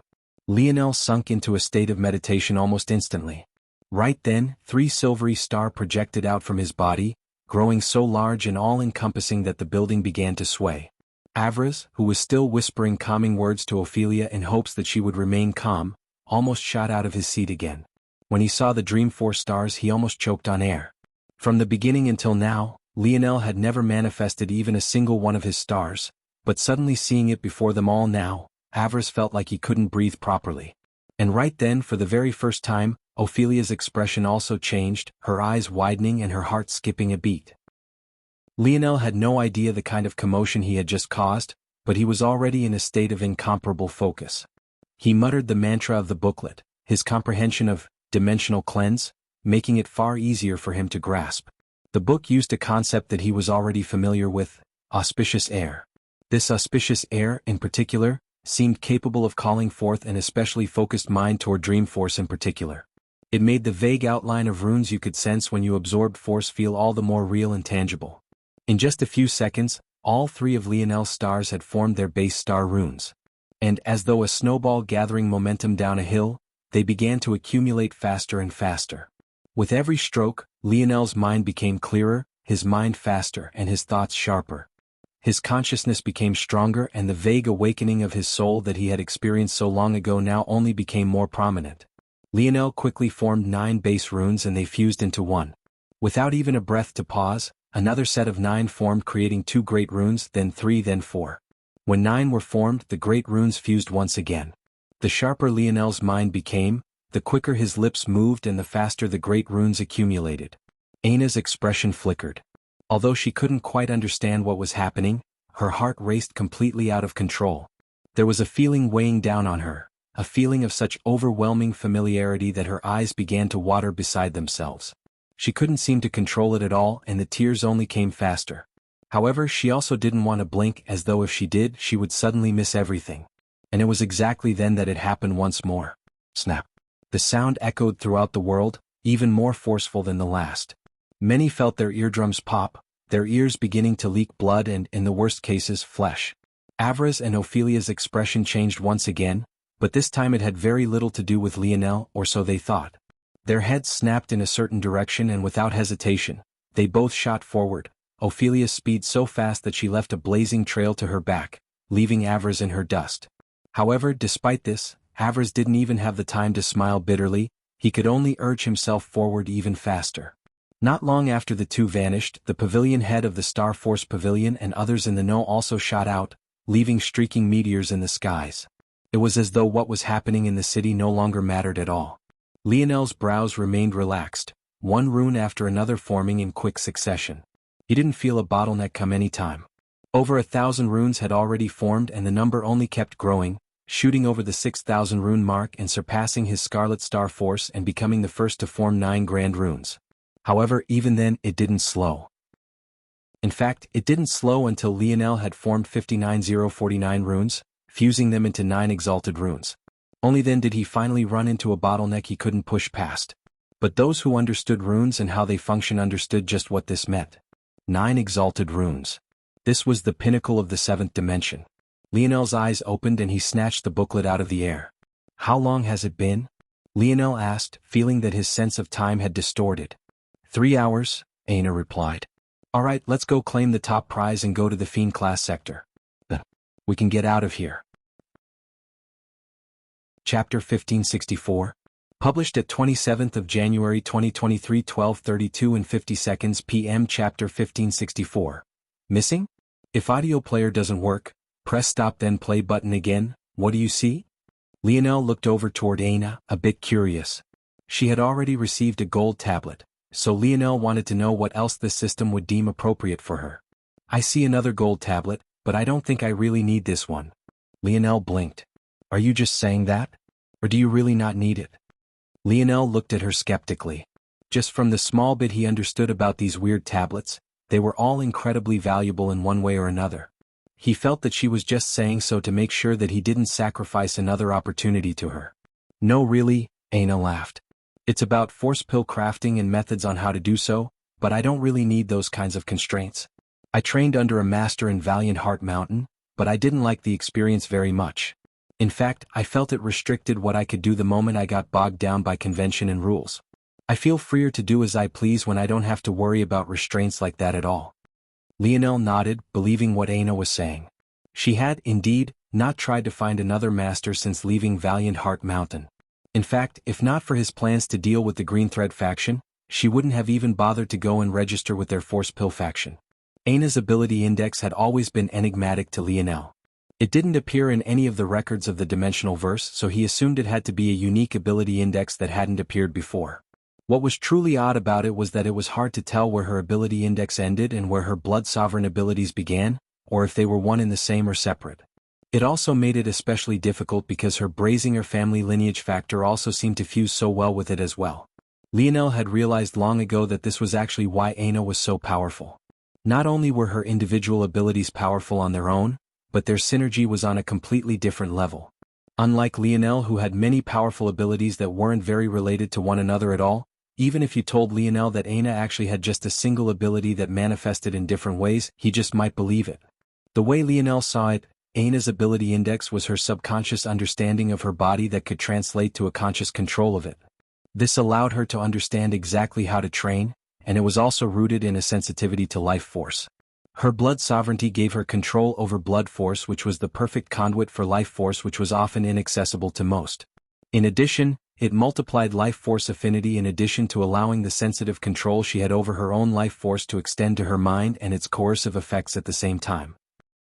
Best the cherry on top was her brazing of family lineage factor, Berserk God, which was once again rooted in an instinctual control of the body. This came with great bodily strength, battle sense, rebirth, and an innate affinity for all weapons. When these things came together, it was easy to mistake the effect of one for the other. But it was also precisely because of this that their combined effects were so great. Lionel also had the feeling that Aina had just scratched the surface of her potential. Her most powerful ability was probably her blood sovereignty, just judging by how much people seemed to want to get at her for it. But it was also the ability she avoided using the most, likely because of those very same reasons. Now, however, she had all the reason in the world to dive head first into this new world. And she had even less to worry about with Lionel by her side. Really, go ahead. Aina pushed Lionel forward. Okay. I believe you. Lionel laughed and snatched the silver tablet that was ahead, claiming the top prize for himself. He felt an exceptionally strong urge overwhelm him the moment he touched it. It was even stronger than when he picked up the bronze tablet. His starry-tailed fox lineage factor seemed to want to evolve. However, Lionel was very reluctant. The starry spirit domain was far too useful to him, and the next lineage factor was the twinkling light bear, which was a lot like the white stone elephant in that it focused greatly on strength rather than the mind and speed. Of course, it had a wisdom branch as well, but unless Lionel took time to meditate on the tablet, he couldn't guarantee what the effects of this new lineage factor would be. Although an 8th-dimensional lineage factor sounded far better than a 7th-dimensional one, if it didn't fit well with his battle style, it could instead be a detriment. The starry-tailed fox could have actually been a regression for him since he didn't have the matching techniques. But, because it synergized so well with his ability index, the benefits had far outweighed the drawbacks. However, there was no telling if the twinkling light bear would give him the same benefits. Lionel carefully put the silver tablet away. As far as he saw it, if he was going to take the chance to take on a new lineage factor, he would choose the dark attributes first. At least they shouldn't interfere with his current abilities. At the same time, though, something was nagging at the back of Lionel's mind. All of these tablets carried techniques and were a lot like his Luxnix family's bronze tablet. But why was it that they didn't even seem to be in the same realm as the silver tablet he received from the Valiant Heart Zone? The gap felt impossibly large. One could break through bottlenecks, break the fundamental laws of physics that govern the world, and even resurrect the dead, and the others seemed capable of passing down techniques. Even if the techniques and lineage factors were powerful, it felt far too lacking in comparison. What was he missing here? Chapter 1565. Published at 27th of January 2023, 12:32 and 49 seconds p.m. Chapter 1565. Toppled. If audio player doesn't work, press stop then play button again. Lionel shook his head. The real reason he asked Aina what she saw was to see if there would be anything like that silver tablet of his, but it seemed that the answer was no. Because Aina's father's bronze tablet seemed to share similar abilities, he had been tricked into thinking that they were far more common than he originally assumed. But what if that wasn't the case? What if it was just a coincidence that he just so happened to run into another such tablet? Regardless, there was no point in dwelling on it any longer. He would only have one more opportunity to check the top prizes, and he didn't even have any intention of fighting for it. The Fiend class was simply beyond him right now. Not only was the talent far greater, their realms and tiers were too far beyond him. As powerful as Lionel's dream force had become, his ability index still didn't allow it to project outside of his body. So he was unable to use it to affect others. Even if they entered the range of his starry spirit domain, at most he'd just be able to show them what was in his dream world. These were the restraints of his ability index, and he would simply need to learn to accept them. Best, however, that wasn't to say that the results were lackluster. In fact, Lionel's Tier 4 control ability index had become so powerful now that he could hardly believe it. He even had a certain hypothesis, which, if found to be correct, could change everything for him. But for now there were other things to deal with first. Okay, let's go. One more stop. Aina accepted Lionel's hand and nodded as well. Before the pair left, Lionel made sure to trade for a vital Star Force mantra. His weakest affinity was in it, so without such a mantra he didn't know how long it would take him to truly master Vital Star Force. As for a Scarlet Star Force mantra, he didn't need one. Why would he? He already had the complete rune in his right kidney. Compared to a mantra, this was even more valuable. With the current strength of his mind, it was only a matter of time before he also brought his Scarlet Star Force to the pinnacle of the 7th dimension as well. Of course, there was another problem. And that was that this place didn't even have a Scarlet Star Force mantra even if he did want to trade for it. What was truly lamentable was that there wasn't a Void Star Force mantra either. It seemed that his hypothesis would have to work out if he wanted anything more than the bare-boned ability of those 2 stars currently in his ethereal glabella. The good news was that Lionel was able to trade for a Blood Force and Life Force mantra for Aina. Each cost billions, but it was a worthwhile investment. He would definitely have Aina start mastering Dimensional Cleanse as quickly as possible, so she would soon need them. This did make Lionel wonder though. Dream Force and Life Force were at least as valuable as Void Star Force and Scarlet Star Force, so why were the former 2 present but the latter 2 weren't?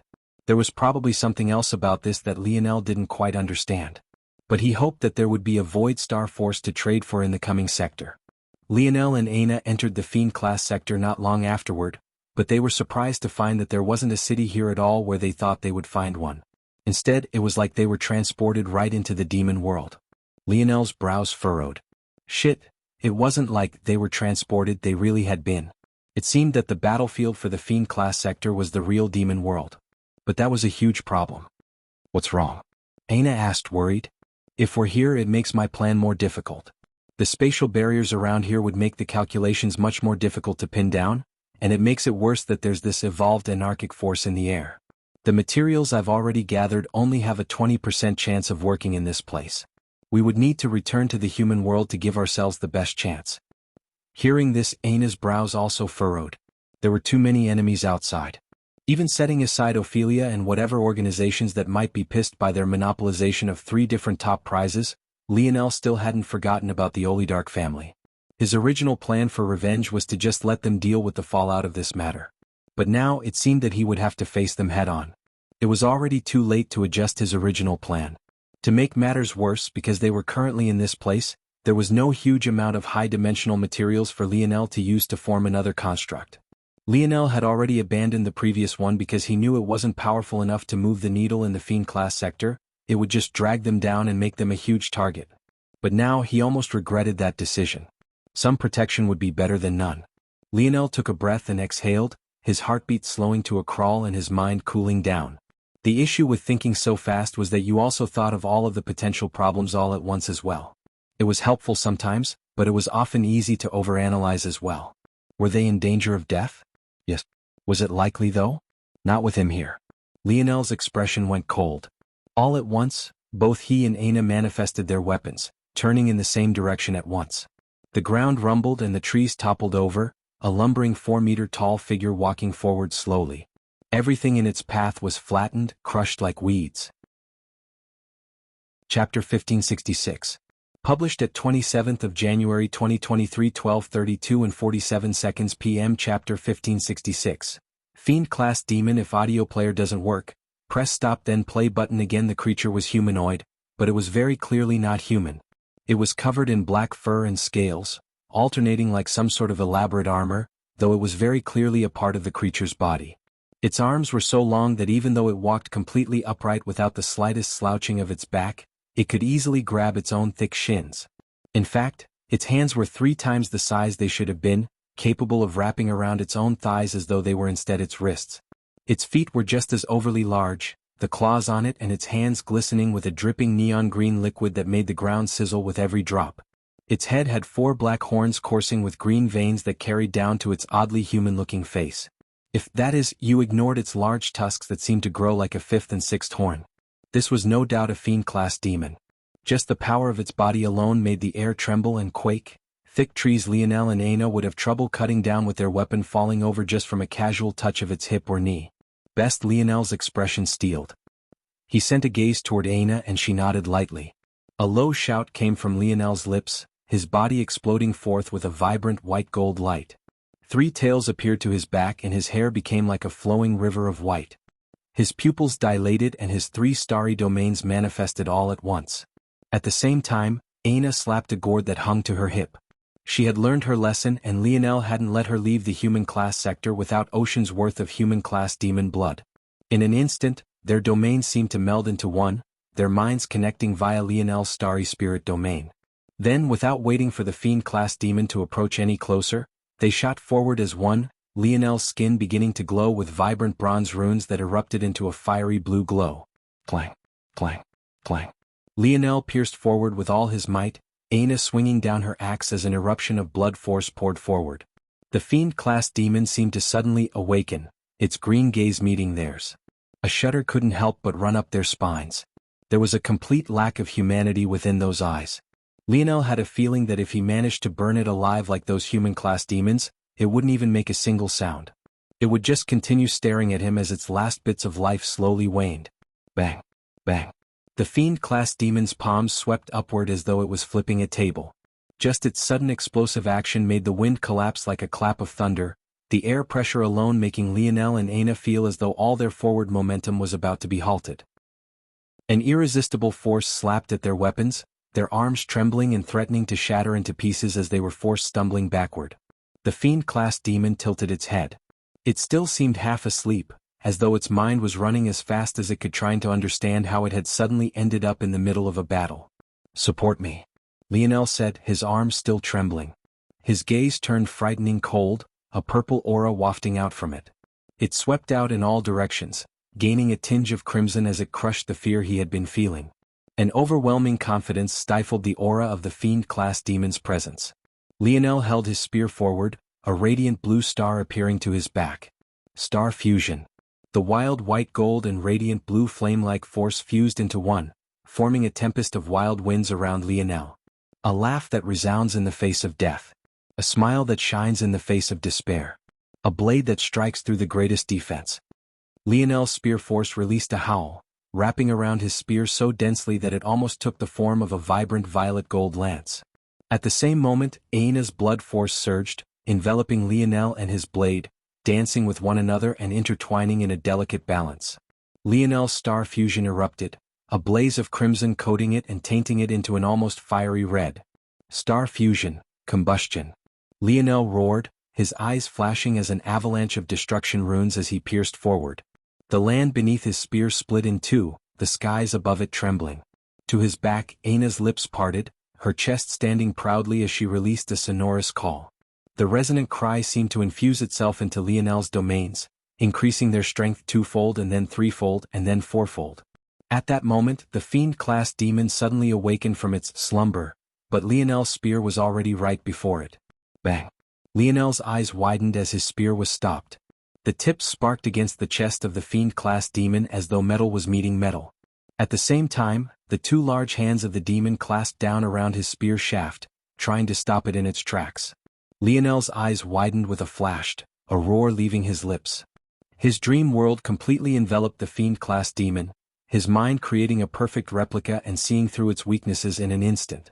His stance shifted slightly and the fiend-class demon seemed to stumble. The sparks that flew turned to a churning tornado of blood as Lionel took another strong step forward. Ha! Lionel's muscles bulged and crimson that had fused with his bronze runes grew into an even greater fiery red. His spear tore through the chest of the fiend-class demon, twisting and ripping its flesh like a vicious blender. Bang! A beam of energy shot through its body, exiting out the back and continuing into the distance. All the land that was around it was torn to shreds as though a meteor had landed upon it and skidded along the ground.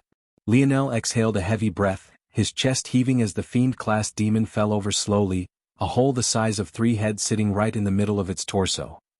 This is a lower fiend-class demon? A lower fiend-class demon at tier 1 of the 6th star? Lionel could hardly believe it. Chapter 1567. Published at 27th of January 2023 12:32 and 46 seconds p.m. Chapter 1567. Demon Force Pills. If audio player doesn't work, press stop then play button again. Lionel took another breath and his body calmed entirely. His vitality and recovery ability with Vital Star Force was on a completely different level. However, his frown had hardly weakened. The jump up to human class was already quite deep. The only reason it had felt easy was because he had been able to rely on a near 7th dimensional construct. But the jump to fiend class was even steeper. This was the first time he was meeting someone, or rather, something that was at the exact same level as him, and yet if not for his tag team with Aina, who knew what kind of state he would have been in if he had been fighting alone. Just when, he probably used at least 50 to 60% of what he was capable of. In reality, the only trump cards he hadn't used were his ability index and his Scarlet Star Force. Although he had other things he hadn't brought out, he felt like only those two would have made an exceptional difference. And even then he still had to use his ability index a bit in the end. This isn't going to work, not like this. There was definitely a location around here somewhere where Lionel and Aina would be able to trade in their points for items. However, they would have to travel through this world to find it first, and that would mean placing themselves in a great amount of danger. However, it had to be done, there was already no going back. Lionel closed his eyes and took another breath, his mind calming. Can you refine it? Lionel opened his eyes and turned to Aina. It shouldn't be an issue. Though I haven't done it before, Aina hadn't spent her time reading books like Lionel had. For one, it was more difficult for her to pick up the language in the first place, so she had spent most of her time as a maid as a mute. Only after she grasped the language did she begin to talk again. But she still hadn't quite learned how to read. She was only able to understand what the tablets had in store for her thanks to a subtle sort of feeling they had given her. So, it was safe to say that Lionel actually knew a lot more about this world than she did. In fact, she was quite shocked by Lionel's ability to manifest stars like the people of this subdimensional zone. But it hadn't been an appropriate time to ask. Over a year ago she had entered the Silver Empire's subdimensional zone, and that event had taught her that the people of a zone could be greatly hostile when they found out that you weren't of their kind. It made sense with the likes of the Silver Empire since they had purposely distorted their zones to protect their secrets, and since it was hard to tell exactly what kind of zone they were in right now, it was best to keep that sort of stuff under wraps. So although she had felt surprise, she didn't show it outwardly, and she refrained from talking to Lionel too much about these things just in case power individuals were listening in and could grasp their own language just as quickly as Lionel had grasped theirs. Lionel deduced much of this, so he wasn't too confused by Aina's actions. Instead he just explained. Demons are a danger in this world, but they're also a great resource as well. You remember how beast crystals can be used to evolve your ability index if you're compatible with it? Aina nodded. This had once been a very big deal on Earth, but she and Lionel never really got to participate. This was because their abilities were either too rare or too powerful to gain much help from absorbing beast crystals. However, in the infancy of the metamorphosis, many of Earth fought over such things. In fact, they were likely still fighting over it. Lionel and Aina simply hadn't found beasts useful enough to them. Earth was the only place they had been to with talented enough beasts to catch their eye, but then the problem became the rarity of their abilities. And now they had very quickly outgrown Earth and its beasts, so they were of little help to them. That said, Lionel had helped his brothers to absorb a few beast crystals of their own after the war against the oceanic creatures. For example, Gil. Gil was originally a lightning affinity speedster. However, Lionel helped him absorb that odd crimson lightning beast crystal, and with the help of the silver tablet he maximized the evolution. Now, Gil was not only a speedster, but he also had far stronger offensive outputs than he did in the past. Demons can be of great help with this as well, but they're even more all-encompassing. They can help to improve ability indexes, lineage factors, and can even be used to just solidify your foundations and strengthen your constitution. According to what I read, because they're born and raised in this anarchic force, their flesh has been tempered by the rule-breaking abilities of anarchic force, and they can bypass some of the restrictions of the regulator. Humans can gain some of these benefits by refining demons, and depending on the mode of refinement, you can benefit in different ways. However, taking this path is also highly dangerous unless you can guarantee the expulsion of the anarchic force.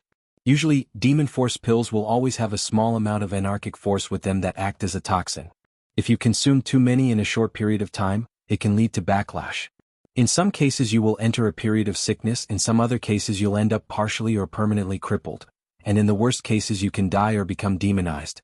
In fact, the reason the human class is called the human class is precisely because of this. Many of them are or are descendants of demonized humans. Chapter 1568. Published at 27th of January 2023, 12:32 and 44 seconds p.m. Chapter 1568. Impressed if audio player doesn't work? Press stop then play button again. I see. Aina said lightly. Her brows became extremely focused. It seemed that this matter would be more dangerous than she thought, but she was still quite confident. I should be able to minimize the anarchic force to the smallest extent. With my current abilities, I think we'll be able to eat around 10 of these before we start experiencing some of the adverse effects. If we have your cleansing waters, so long as we meditate within it for about an hour, we should be able to eat 10 more without issues. Lionel sighed. Cleansing waters? He didn't have access to that right now, and in this situation, there wasn't much he could do about it. How great do you think the improvement will be with 10? Aina's frown deepened. It will probably depend. This fiend-class demon, for example, has an exceptionally strong body but really no other attributes. It's probably one of the best options for those foundation-improving pills you were talking about. But if the next one we run into isn't like this and doesn't have great affinity with us, if I have to filter everything else out, it will greatly weaken the pill as well. Lionel nodded. Despite not knowing anything about refining demons before this, once Lionel had given the framework, her ability index already kicked into high gear. With these parameters, she was easily able to see through the uses of this demon and the types of refinement she could force it to undergo. It also might be a bit dangerous. If I refine this fiend-class demon into a single pill, it might very well cause us more damage in the beginning than we can handle. If I refine it into 2, it'll be difficult and will probably be bloated for a bit, but it should still be manageable, albeit painful. However, I think it will improve our base strength by at least 10% if split in 2. If formed into a single force pill, the improvement would probably be closer to 25% for one of us. Lionel's brows shot up. Such a large improvement? If his Boda's strength increased by that much, then didn't that mean that the limits of his metal body would also increase? If that happened, then didn't that also mean that he would be able to absorb even more metal essence per a given level? That would essentially increase the strength of his metal body without mutating it at all. If he could increase the metal essence he could absorb, his foundation would undergo a qualitative change. At the same time, he would also be able to gain a greater affinity per absorption as well, helping him with his vital star force. Lionel paused when he realized something. 10% times 2 or 25%. Why the increase? There'll be some yield lost if I split it into 2 pills, it messes with the efficiency. If I try to push it, the anarchic force will be in too high concentration and the rewards won't be worth it. So it's better to give up a greater percentage in exchange for better purity. Lionel nodded. Okay, it'll protect you then. It probably won't take long, Aina said lightly. At least not with my method. Aina reached out a hand and all the blood within the demon's body was suddenly rushed upward. With its consciousness already faded to black, there was nothing to fight back against her. It was as easy as breathing to do this. Very quickly, the blood formed a sphere half the size of Aina's body. Her eyes became unprecedentedly focused and her irises flashed with a blinding golden color. For a moment, it felt as though an empress had descended, the laws of the world bending to her whims. The blood force rushed back down and enveloped the dried carcass of the fiend-class demon. In the blink of an eye, the sickening sound of crushed bone rang out and the humanoid form of the demon was compressed into a small ball half the original size of the ball of blood. Aina closed her eyes. Her cherry lips separated as she exhaled. A crimson glow wrapped around her body and her throat moved slightly, a low hum coming from her lips. Lionel's brows shot upward. He had been mostly paying attention to the surroundings, but when he heard Aina begin to hum, he felt his heart shudder. Her look toward his girlfriend's side profile, not knowing what to think for a long time. As he was in a daze, the ball of blood continued to condense, the resonance of her hum seeming to coax it gently into a smaller and smaller form. When it halved in size once more, it began to glow a radiant energy and there were even some runes that began to appear. It only took Lionel a single look to realize that these runes were actually the ones that had given the demon strength throughout its life. According to what he had read, only the best force pill crafters were able to recover these runes after the death of a demon, and usually it took several days of patient refining to reach this point. But how long had it been exactly? A few minutes? Maybe 3 or 4 at maximum. Lionel was someone that was very hard to impress. The only person who had thoroughly gained his acknowledgement in his life was his father. He found it hard to place anyone else on the same pedestal, even if it was himself. He couldn't remember having ever been awed like this by anyone else. However, Aina had somehow taken a concept of resonance in music, one that he hadn't even fully grasped yet, and incorporated it into a medium it seemed to have no business being a part of. It was as though she was always able to seamlessly apply anything she learned in countless facets of her life. And as shocked Lionel was, Those who still remained in the clouds above were even more so. Their minds went completely blank. Chapter 1569. Published at 27th of January 2023, 12:32 and 42 seconds p.m. Chapter 1569. Final hurdle: if audio player doesn't work, press stop then play button again. Lionel had already realized that music and its resonance abilities were far more fundamental to life and all there was than it had initially seemed to him. But watching Aina apply it to so many things only enlightened him further. Still, he really wanted to understand. What was so special about music? Lionel wasn't sure. The best he could think was that only in the presence of things could music exist. It was a vibrational energy that couldn't exist within the vacuum of space. In fact, in Lionel's many battles in space, unless he dispersed his force to allow music to have a medium by which to travel through, there wouldn't be a single sound at all. And maybe that was precisely what was so beautiful about it. Still, it was easy to say that, but Lionel didn't feel like he truly understood. Wasn't light even more omnipresent than even music? Let alone a medium, light wasn't restricted by anything aside from the darkness of a black hole. It could easily travel through the darkness of space without an issue, and it was also the fastest substance in all of existence. While music might be a sign that there was something there, light was a sign that there was something out there. It was only the difference of a single word, but the difference was as vast as a chasm. As amazing as resonant sound was, shouldn't resonant light be even more unfathomable? Was that why the artistry of painting was the final step in his grandfather's spearmanship? Or was he overthinking it? Was the final step really about light resonance? Or was it more akin to the lines of poetry which were meant to allude to a certain artistic conception? No, it's life. It all goes back to that. In the end, that's what the value of artistic conception is. It's not in the art but in the real-world aspects that it calls upon.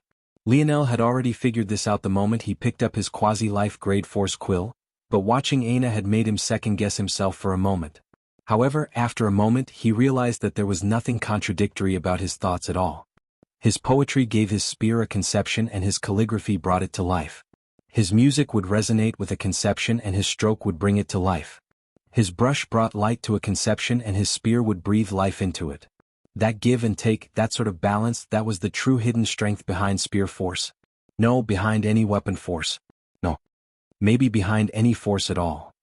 What Lionel was missing wasn't this comprehension. Thanks to his force quill and his force art mastery, he had been able to grasp this and understand the underlying belly of his grandfather's wishes. What was missing was how he could take this and transform it into a sovereign spear and a sovereign bow. The moment Lionel had heard Silen's words just hours ago, Lionel realized that in his world, there existed people who went by spear and bow sovereigns. It also seemed that this title of sovereign described many important things like Aina's bow sovereignty or Little Blackstar's shadow sovereignty. What both Aina and Blackstar shared, that Lionel seemed to lack, was an absolute dominion over their force. Whether it was blood force for Aina or dark force for Blackstar, their abilities could almost be classified as omniscient in just this particular path. Lionel had a hypothesis that this was the true end goal of his spear domain ring, to bring his spear force to the level of true spear sovereigns. It was trying to birth such a talent within him. And if he was correct about it, then this also meant that the secret to what he was missing was found in its very name. Spear domain. When Lionel took another large step forward in his spear force, what had happened? He had finally managed to form his absolute spear domain, a domain that appeared to protect him even without his conscious effort. In fact, it was as effortless as Aina's control of blood or Blackstar's control over the shadows. However, Silen had been right. There was still something missing from it, and that was once again found in another name: sovereignty. When Lionel first grasped true state universal force, allowing him to apply universal force to whatever it was he chose instead of having to comprehend each piece individually, a large qualitative change had taken place within him. That day, his life had been on the line as he faced Lionel, his supposed dark prisoner copy. Thanks to this sudden breakthrough, he managed to survive and he comprehended the truest form of universal force. It was this comprehension that also allowed him to have the combat prowess he did now. And what was it that he had come to understand that day? It was simple. That the true path of universal force, the true path of domains, was that of a king. He had understood this so long ago, years ago, in fact. So what was it that was holding him back? Why was it that he couldn't seem to take this final step? With his current speed of thought, Lionel thought through countless possibilities, but he eventually landed on a single one. 93% likelihood, mutation of King's might. Lionel's eyes narrowed. Why was it that it had been so easy for him to grasp his grandfather's teachings? In just 10 months he had reached complete mastery in poetry and calligraphy. He was only restricted by his dimension. If not for this he could say grandiose words like, "This strike will split the world in two." But if he tried to do that, his body would combust before he could even pierce with his spear. A part of the reason was his ability index, specifically dream class. But truthfully that was only maybe 20% of the reason. The remaining 80% was actually his King's Might lineage factor. King's Might allowed Lionel to take his will and project it out into the world, giving it tangible form. This made his artistic conceptions far more powerful and it made it very easy for him to visualize them. The threshold he needed to meet was far below the threshold others would need to meet as a result. However, Lionel's King's Might was a mutation of his mother's Emperor Might. It wasn't exactly the same. In addition, Lionel had fused his King's Might projection with his comprehension of destruction, further altering it from its original path. And now, Lionel seemed to realize that it was precisely this that had led him astray. Best his King's Might was no longer pure. It might even be more accurate to call it destruction's might. It was also no wonder why all his poetry and calligraphy just seemed to be more and more powerful attacks. There was a lack of fluidity and variety among them. How could he have variety when the projection of his will only wanted to destroy? It might be fine if in the future Lionel chose to make his King's Might focus on destruction, but he had skipped too many steps. He had still yet to grasp exactly what it meant to be a sovereign, so how could he now pick and choose what to be a sovereign of? Lionel's heartbeat slowed to a crawl as he understood what he had to do. Somehow he needed to find a way to reset his King's Might. Only then could he leap across this final hurdle. Chapter 1570? Published at 27th of January 2023 12:32 and 40 seconds p.m. Chapter 1570. Gulp. If audio player doesn't work, press stop then play button again. Aina exhaled a breath and 2 force pills landed in her palms. Just looking from a distance, Lionel could see her veins pulsing and her muscles straining. It made him wonder just how heavy those force pills had to be to make the likes of Aina struggle to hold them up. She turned, handing one over to Lionel, who immediately got his wish. His feet sunk into the ground and his back threatened to curl over. He was instantly forced to flex every muscle of his body, and only then was he able to hold it up. Lionel's expression flickered, a somewhat incredulous look in his eye. He hadn't quite felt just how heavy the fiend-class demon had been when he was fighting it, but now that he thought about it, for it to have withstood the first attack like that and force him to pour so much more into it, it could only mean that it had quite some heft to it in addition to its strength. Lionel was quite used to having a heavy body. Although the Morales family lineage factor was the best defensive lineage factor the human domain had to offer precisely because it mitigated many of the drawbacks defensive lineage factors usually had, it still wasn't absolutely perfect. However, because Lionel had the starry-tailed fox lineage factor, he could rely on its speed branch to completely eliminate those effects while also benefiting from a powerful body. Still, this fiend-class demon put him to shame. The difference was so large that it was hard to fathom. We should probably only refine these one at a time. You go first, I'll stand guard, Lionel said. Aina nodded.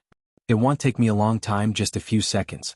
Since the foundation is built on blood force, it's not difficult for me to assimilate at all. After she said this, Aina's strength surged as she pushed the pill into her mouth without even the slightest bit of preparation. Bang! The ground beneath her feet warped, the heavy sound of the pill colliding with her stomach causing both her and Lionel to wince.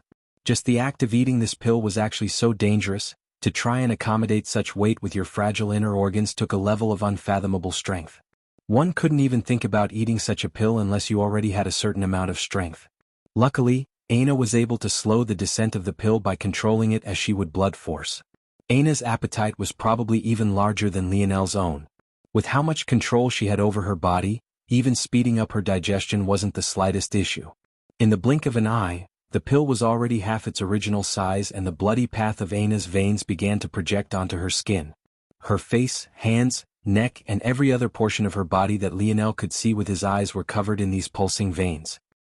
However, unlike how it had been when Aina's curse was still active, these veins were actually carrying a large amount of vitality all throughout her body. Because Aina was within the range of Lionel's starry spirit domain currently, he had a perfect read on absolutely everything going on inside of her right now. It could be said that she was, for all intents and purposes, completely naked in Lionel's eyes right now. He could see everything. Although the two hadn't been intimate in that way for years now, a small barrier still separating them, Aina didn't seem to mind in the slightest. Her guard against Lionel was the lowest it could possibly be. If not for Lionel's own thoughts, these matters wouldn't even be necessary to consider. That said, Lionel's mind wasn't on such things right now. He was paying keen attention to what was happening inside of Aina's body so that he could understand how best to absorb his own force pill as well. After all, he didn't have Aina's instincts in this regard. At the same time, he wanted to get a tangible feel for exactly what changes were occurring. Aina's veins were pulsing and the rampant vitality was quickly shredding and reforming every piece of her body that it could get its hands on. Her muscles became more prominent, but they were just as quickly tightly reined in and tenderized. While their density increased, their size seemed to remain just the same. At the same time, large amounts of energy were quickly running out of places to go, so they attacked Aina's fat stores. Her breasts and her bottom exploded in size first, and then came her thighs and her belly before finally her face as well. But just like her muscles before them, Aina just as quickly reined in this wild energy, forcing it out and compressing it. Her organs began to glow with a lustrous light and her body shrank back down to its original size. However, the glistening light of her skin told a completely different tale. Aina's body underwent this very same cycle again and again, dozens of times in less than half a minute. It was as though she was a bodybuilder undergoing a continuous bulking and cutting phase, but Lionel could tell that what was actually happening was far more profound. In the final phase, even Aina's teeth and nails fell out, only to grow back brighter and more beautiful. And then her eyes snapped open. She exhaled a dark, foggy breath, the ground beneath her feet having long since spread out into countless spiderweb-like cracks. She looked toward Lionel and smiled, a strong confidence pumping through her. Lionel smiled back. I guess it's my turn. Lionel didn't dare to do things like Aina had, so he first sat down and took a deep breath. Then he activated his bronze runes and even fused it with his vital star force. Only after he was finished did his determination steel. With a single gulp, he swallowed the pill down. Boom. Chapter 1571. Published at 27th of January 2023, 12:32 and 39 seconds p.m. Chapter 1571. The way if audio player doesn't work, press stop then play button again. The moment Lionel swallowed, he began to circulate his force through his nodes in full force. This was precisely why he had chosen the particular locations he had for his force nodes. Only with this configuration could he maximize his Bodhi's ability to absorb energy. The pill hit his stomach like a boulder hitting the ocean. He hadn't eaten anything substantial in weeks, but it still felt as though he was immediately full, too full. His body tried to fight back, wanting him to throw it all back up. But even beneath his closed eyelids, his irises flashed with a wild light. Right now, if he circulated his Scarlet Star Force, this would all end in an instant. But if he did that, he would be destroying the medicinal essence of the pill. What he needed now wasn't destruction, he needed assimilation. Lionel took control of his vital star force and forced his 3 blue stars to revolve. He flooded his body and especially his blood with this energy. And then he locked away his 2 innate nodes and allowed vital star force to take over. The wellspring of vital star force clashed with the vitality of the pill. Lionel forced them to fuse into one, something that happened seamlessly since they were greatly compatible. And then he began to use them to rush through his body. He forced his bronze runes to widen and his muscles to accommodate more strength. He could feel his bronze runes quickly expanding. Before, when they appeared on his skin, they did so in lines about half the width of his finger and went either straight up and down or straight left and right. But now they had increased at least 10% in size, something that felt marginal, but when before Lionel felt that he had reached the limits of his 5th-dimensional metal body, he suddenly felt now that he had more room to grow. In fact, Lionel's metal body fell somewhat in tier. From a perfect tier 9, it fell by a half and almost slipped back down to tier 8. And yet, rather than feeling as though he had grown weaker, Lionel actually felt like it was the direct opposite. In fact, he felt even stronger now than he did before. The gates of his metal synergy lineage factor rattled, a radiant halo appearing atop his head and a crown shining brightly across his forehead. The lingering crimson aura he had gained when he almost deviated also reacted quite oddly. A small strand of anarchic force appeared in Lionel's body. It was inescapable, just as Aina had said. As great of a force pill crafter as she was, it was simply impossible to create a 100% pure pill, at least not as she was. Maybe only if she was refining a 5th-dimensional demon could she do so. However, in a corner of his body that even Lionel's Tier 4 controllability index couldn't see, this crimson strand swallowed up the lingering anarchic force, even growing subtly in size before calming once again. Lionel's pale violet eyes radiated with a bright crimson light once again before it calmed. Right then, Lionel's eyes snapped open, his body feeling as though he had steel cords running through it. The power rolling through him was so oppressive that he was surprised that it was himself for a moment. This increase was more than Aina said it would be. She said 10%, but from what Lionel could tell, he had improved by at least 15%. It was a seemingly small difference, but in the grand scheme such a difference was enormous. The pill was 50% more effective than Aina thought it would be, and he couldn't quite understand why that was. Aina tilted her head, seemingly realizing that this was the case as well. However, she only had confusion in her eyes. She didn't seem to understand the reason either. Lionel rose to his feet and punched outward. The wind whistled and air collapsed. He had put everything into that strike and he felt that it wasn't bad. It was at least as powerful as when he used Swift to amplify his spear force. Well, if he was comparing it to before he ate the pill, that is. This meant that if he used Swift now, the results should be even more exaggerated. How long did I take? Lionel asked. About 15 minutes, Aina replied. She was actually surprised that Lionel was so fast, but she had come to understand that vital star force was very useful in this situation, albeit not as useful as her blood force. Lionel nodded. There's no use in lingering on something we can't understand. We don't have a chance at the top prize here, so our main goal should just be to make it to an exchange and trade for what we need. If we can become stronger while doing so, that would be for the best. Aina nodded in agreement. This had just been a lower fiend class demon. If they wanted a chance at the top prize, they would have to be able to defeat pinnacle fiend class demons, and that just felt too far away. It was especially bad since this demon was just at tier 1 as well. Even with their rapid improvement, the gap was simply too large. Part of growing was also about understanding your limits and when to stop. This was just a zone, not their world, and they had just started their journey in comparison to the geniuses who were likely fighting here. Luckily, they had accumulated more than enough demon points in the human class sector. Lionel had thought that something like this might happen, so he went out of his way to kill far more than just 10% to ensure that they didn't meet any pitfalls. It seemed that his caution had paid off. "I'll lead the way," Lionel said. "We'll avoid all the demons we can't defeat and only target the ones we can. Even if we want benefit from absorbing all of them, if we find one compatible with our friends, we should take it down anyway." Lionel hadn't forgotten that the Morales Air Wars were coming up. His own power was progressing well, but he still had to care about his brothers, especially the ones that had yet to enter the Void Palace. Chapter 1572. Published at 27th of January 2023, 12:32 and 37 seconds p.m. Chapter 1572. Risk it? If audio player doesn't work, press stop then play button again. Lionel and Aina moved with great speed. They had been unlucky to meet a fiend-class demon so early on to begin with, but with Lionel's internal sight and starry spirit domain, if they didn't want to meet one they didn't have to. By now, Lionel's starry spirit domain no longer stretched just a mere 6 inches from himself. After his breakthrough into the 6th dimension, it had increased to over 100 meters. However, after his dream force reached the pinnacle of the 7th dimension, it went from 100 meters to over 10 kilometers. This wasn't just because of Lionel's improvement. It was related to dimensional cleanse, the assimilation of his strengths into one, and especially related to the star runes of his red gold stars.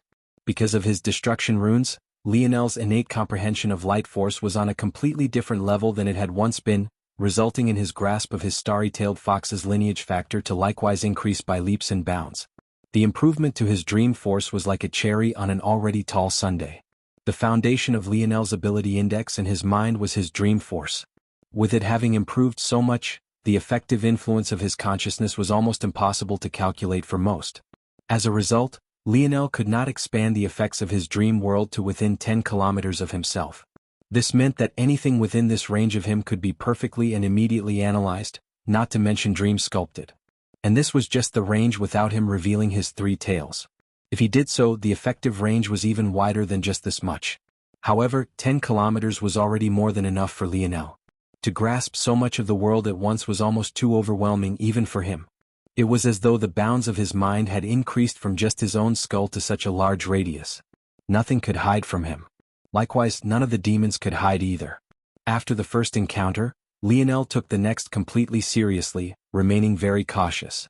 As expected, demons like the one they had met were actually quite rare. Following a pure strength path and not deviating toward any others wasn't the usual, at least not for these high-level fiend-class demons. Usually, this was something only lower-class demons would do as their talent was limited. Fiend-class demons, however, could follow paths even more complex than humans. Y-Star Order had once said that the reason that the human race was so weak was because they followed too many paths. But ironically enough, the demons did the same and it didn't seem to hinder their strengths in the slightest. In addition, unlike with lower-class demons, Lionel couldn't seem to find two Fiend-class demons that were exactly the same.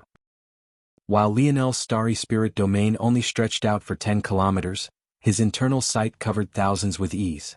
With this he could see quite a number of Fiend-class demons, easily tens of thousands of them. This was more than enough for him to conclude this. Some of these Fiend-class demons actually sensed him and tried to use his internal sight to track his location, but with his current capabilities, Lionel wasn't too worried. Within the range of his starry spirit domain, he could use concepts he had learned from Earth to scramble and bounce his signal. As a result, the demons had no idea where within what was effectively a 20-kilometer diameter Lionel actually was. Truth be told, 20 kilometers was quite a small distance for such creatures to cover. It was short even for Lionel and Aina, let alone these high-class demons. However, by the time they began checking where all these signals came from, Lionel and Aina would have long since moved on. In addition, after knowing that he had been sensed, Lionel obviously wouldn't continue to give them opportunities to sense him. He might not be able to project anything real into the world, but creating a fake dream clone to act as the core of his internal sight was almost too easy. Due to this, what should have been an incomparably dangerous region became a leisurely stroll for Lionel and Aina. When they met a target they could defeat, they immediately went all out and killed it. If it was compatible with them, they would refine it. If not, they would store it away. In just a few hours, Lionel and Aina had killed dozens of lower Fiend-class demons. However, between the two of them, they had only absorbed 3, including the very first one they had come across. Unfortunately, these 3 weren't as good as the first one either. Aina had to purge much of their runes to leave behind only the strength-related ones as their path was actually mixed. The truth was that most demons had strength as a base of their path. However, it was usually so tainted by other things that refining them wasn't worth it. It was much better to simply store these demons away for those who had greater compatibility with them to absorb. For example, among the dozens of demons that Lionel had stored away, there was a lightning fiend-class demon that would be perfect for Gil and a blade demon that would be perfect for Joel. There was even an earth fiend-class demon that Lionel could have taken for himself, but he chose to save it for Raj instead. Lionel and Aina didn't go out of their way to collect more than one demon for their friends. The both of them were already at the very edge of what was possible for a Void Palace talent, and yet just one of these pills had bettered their foundation by more than 10%. If their friends swallowed just one, the effects would be even more exaggerated and more than enough to bring them to a whole new level. As for the ones that Lionel and Aina absorbed, they aimed for demons who had at least 50% of their path built on purely strength. According to Aina, these were the best for solidifying their foundation and growing stronger. By the third day, Lionel and Aina had finally managed to find another Fiend-class demon as good as the first one, but this was a middle Fiend-class demon. And to make matters worse, it was in Tier 3, not Tier 1. Lionel looked toward Aina. Their minds were connected, so she already knew exactly what he was seeing. If they put their lives on the line, they just might be able to eke out a victory. By now, Lionel's foundation had improved by as much as 40% and his bronze runes were as thick as thumbs now. They even seemed to faintly show signs of overlapping. As for Aina, her improvements were likewise great. In addition to this, if they swallowed a middle Fiend-class demon, especially one so perfect for one's foundation, their increase in strength should be at least 50% even if they split it between them. The question was, do they take the risk or not? You're tuning in to the Han Lee's Wuxia Chronicles YouTube channel. We're so grateful for your support, and don't forget to subscribe to join us on this incredible journey through captivating stories. Your generosity through donations truly makes a world of difference, as it's the primary source of revenue that allows me to expand and enhance this channel for you. Thank you from the bottom of my heart for being a part of this adventure.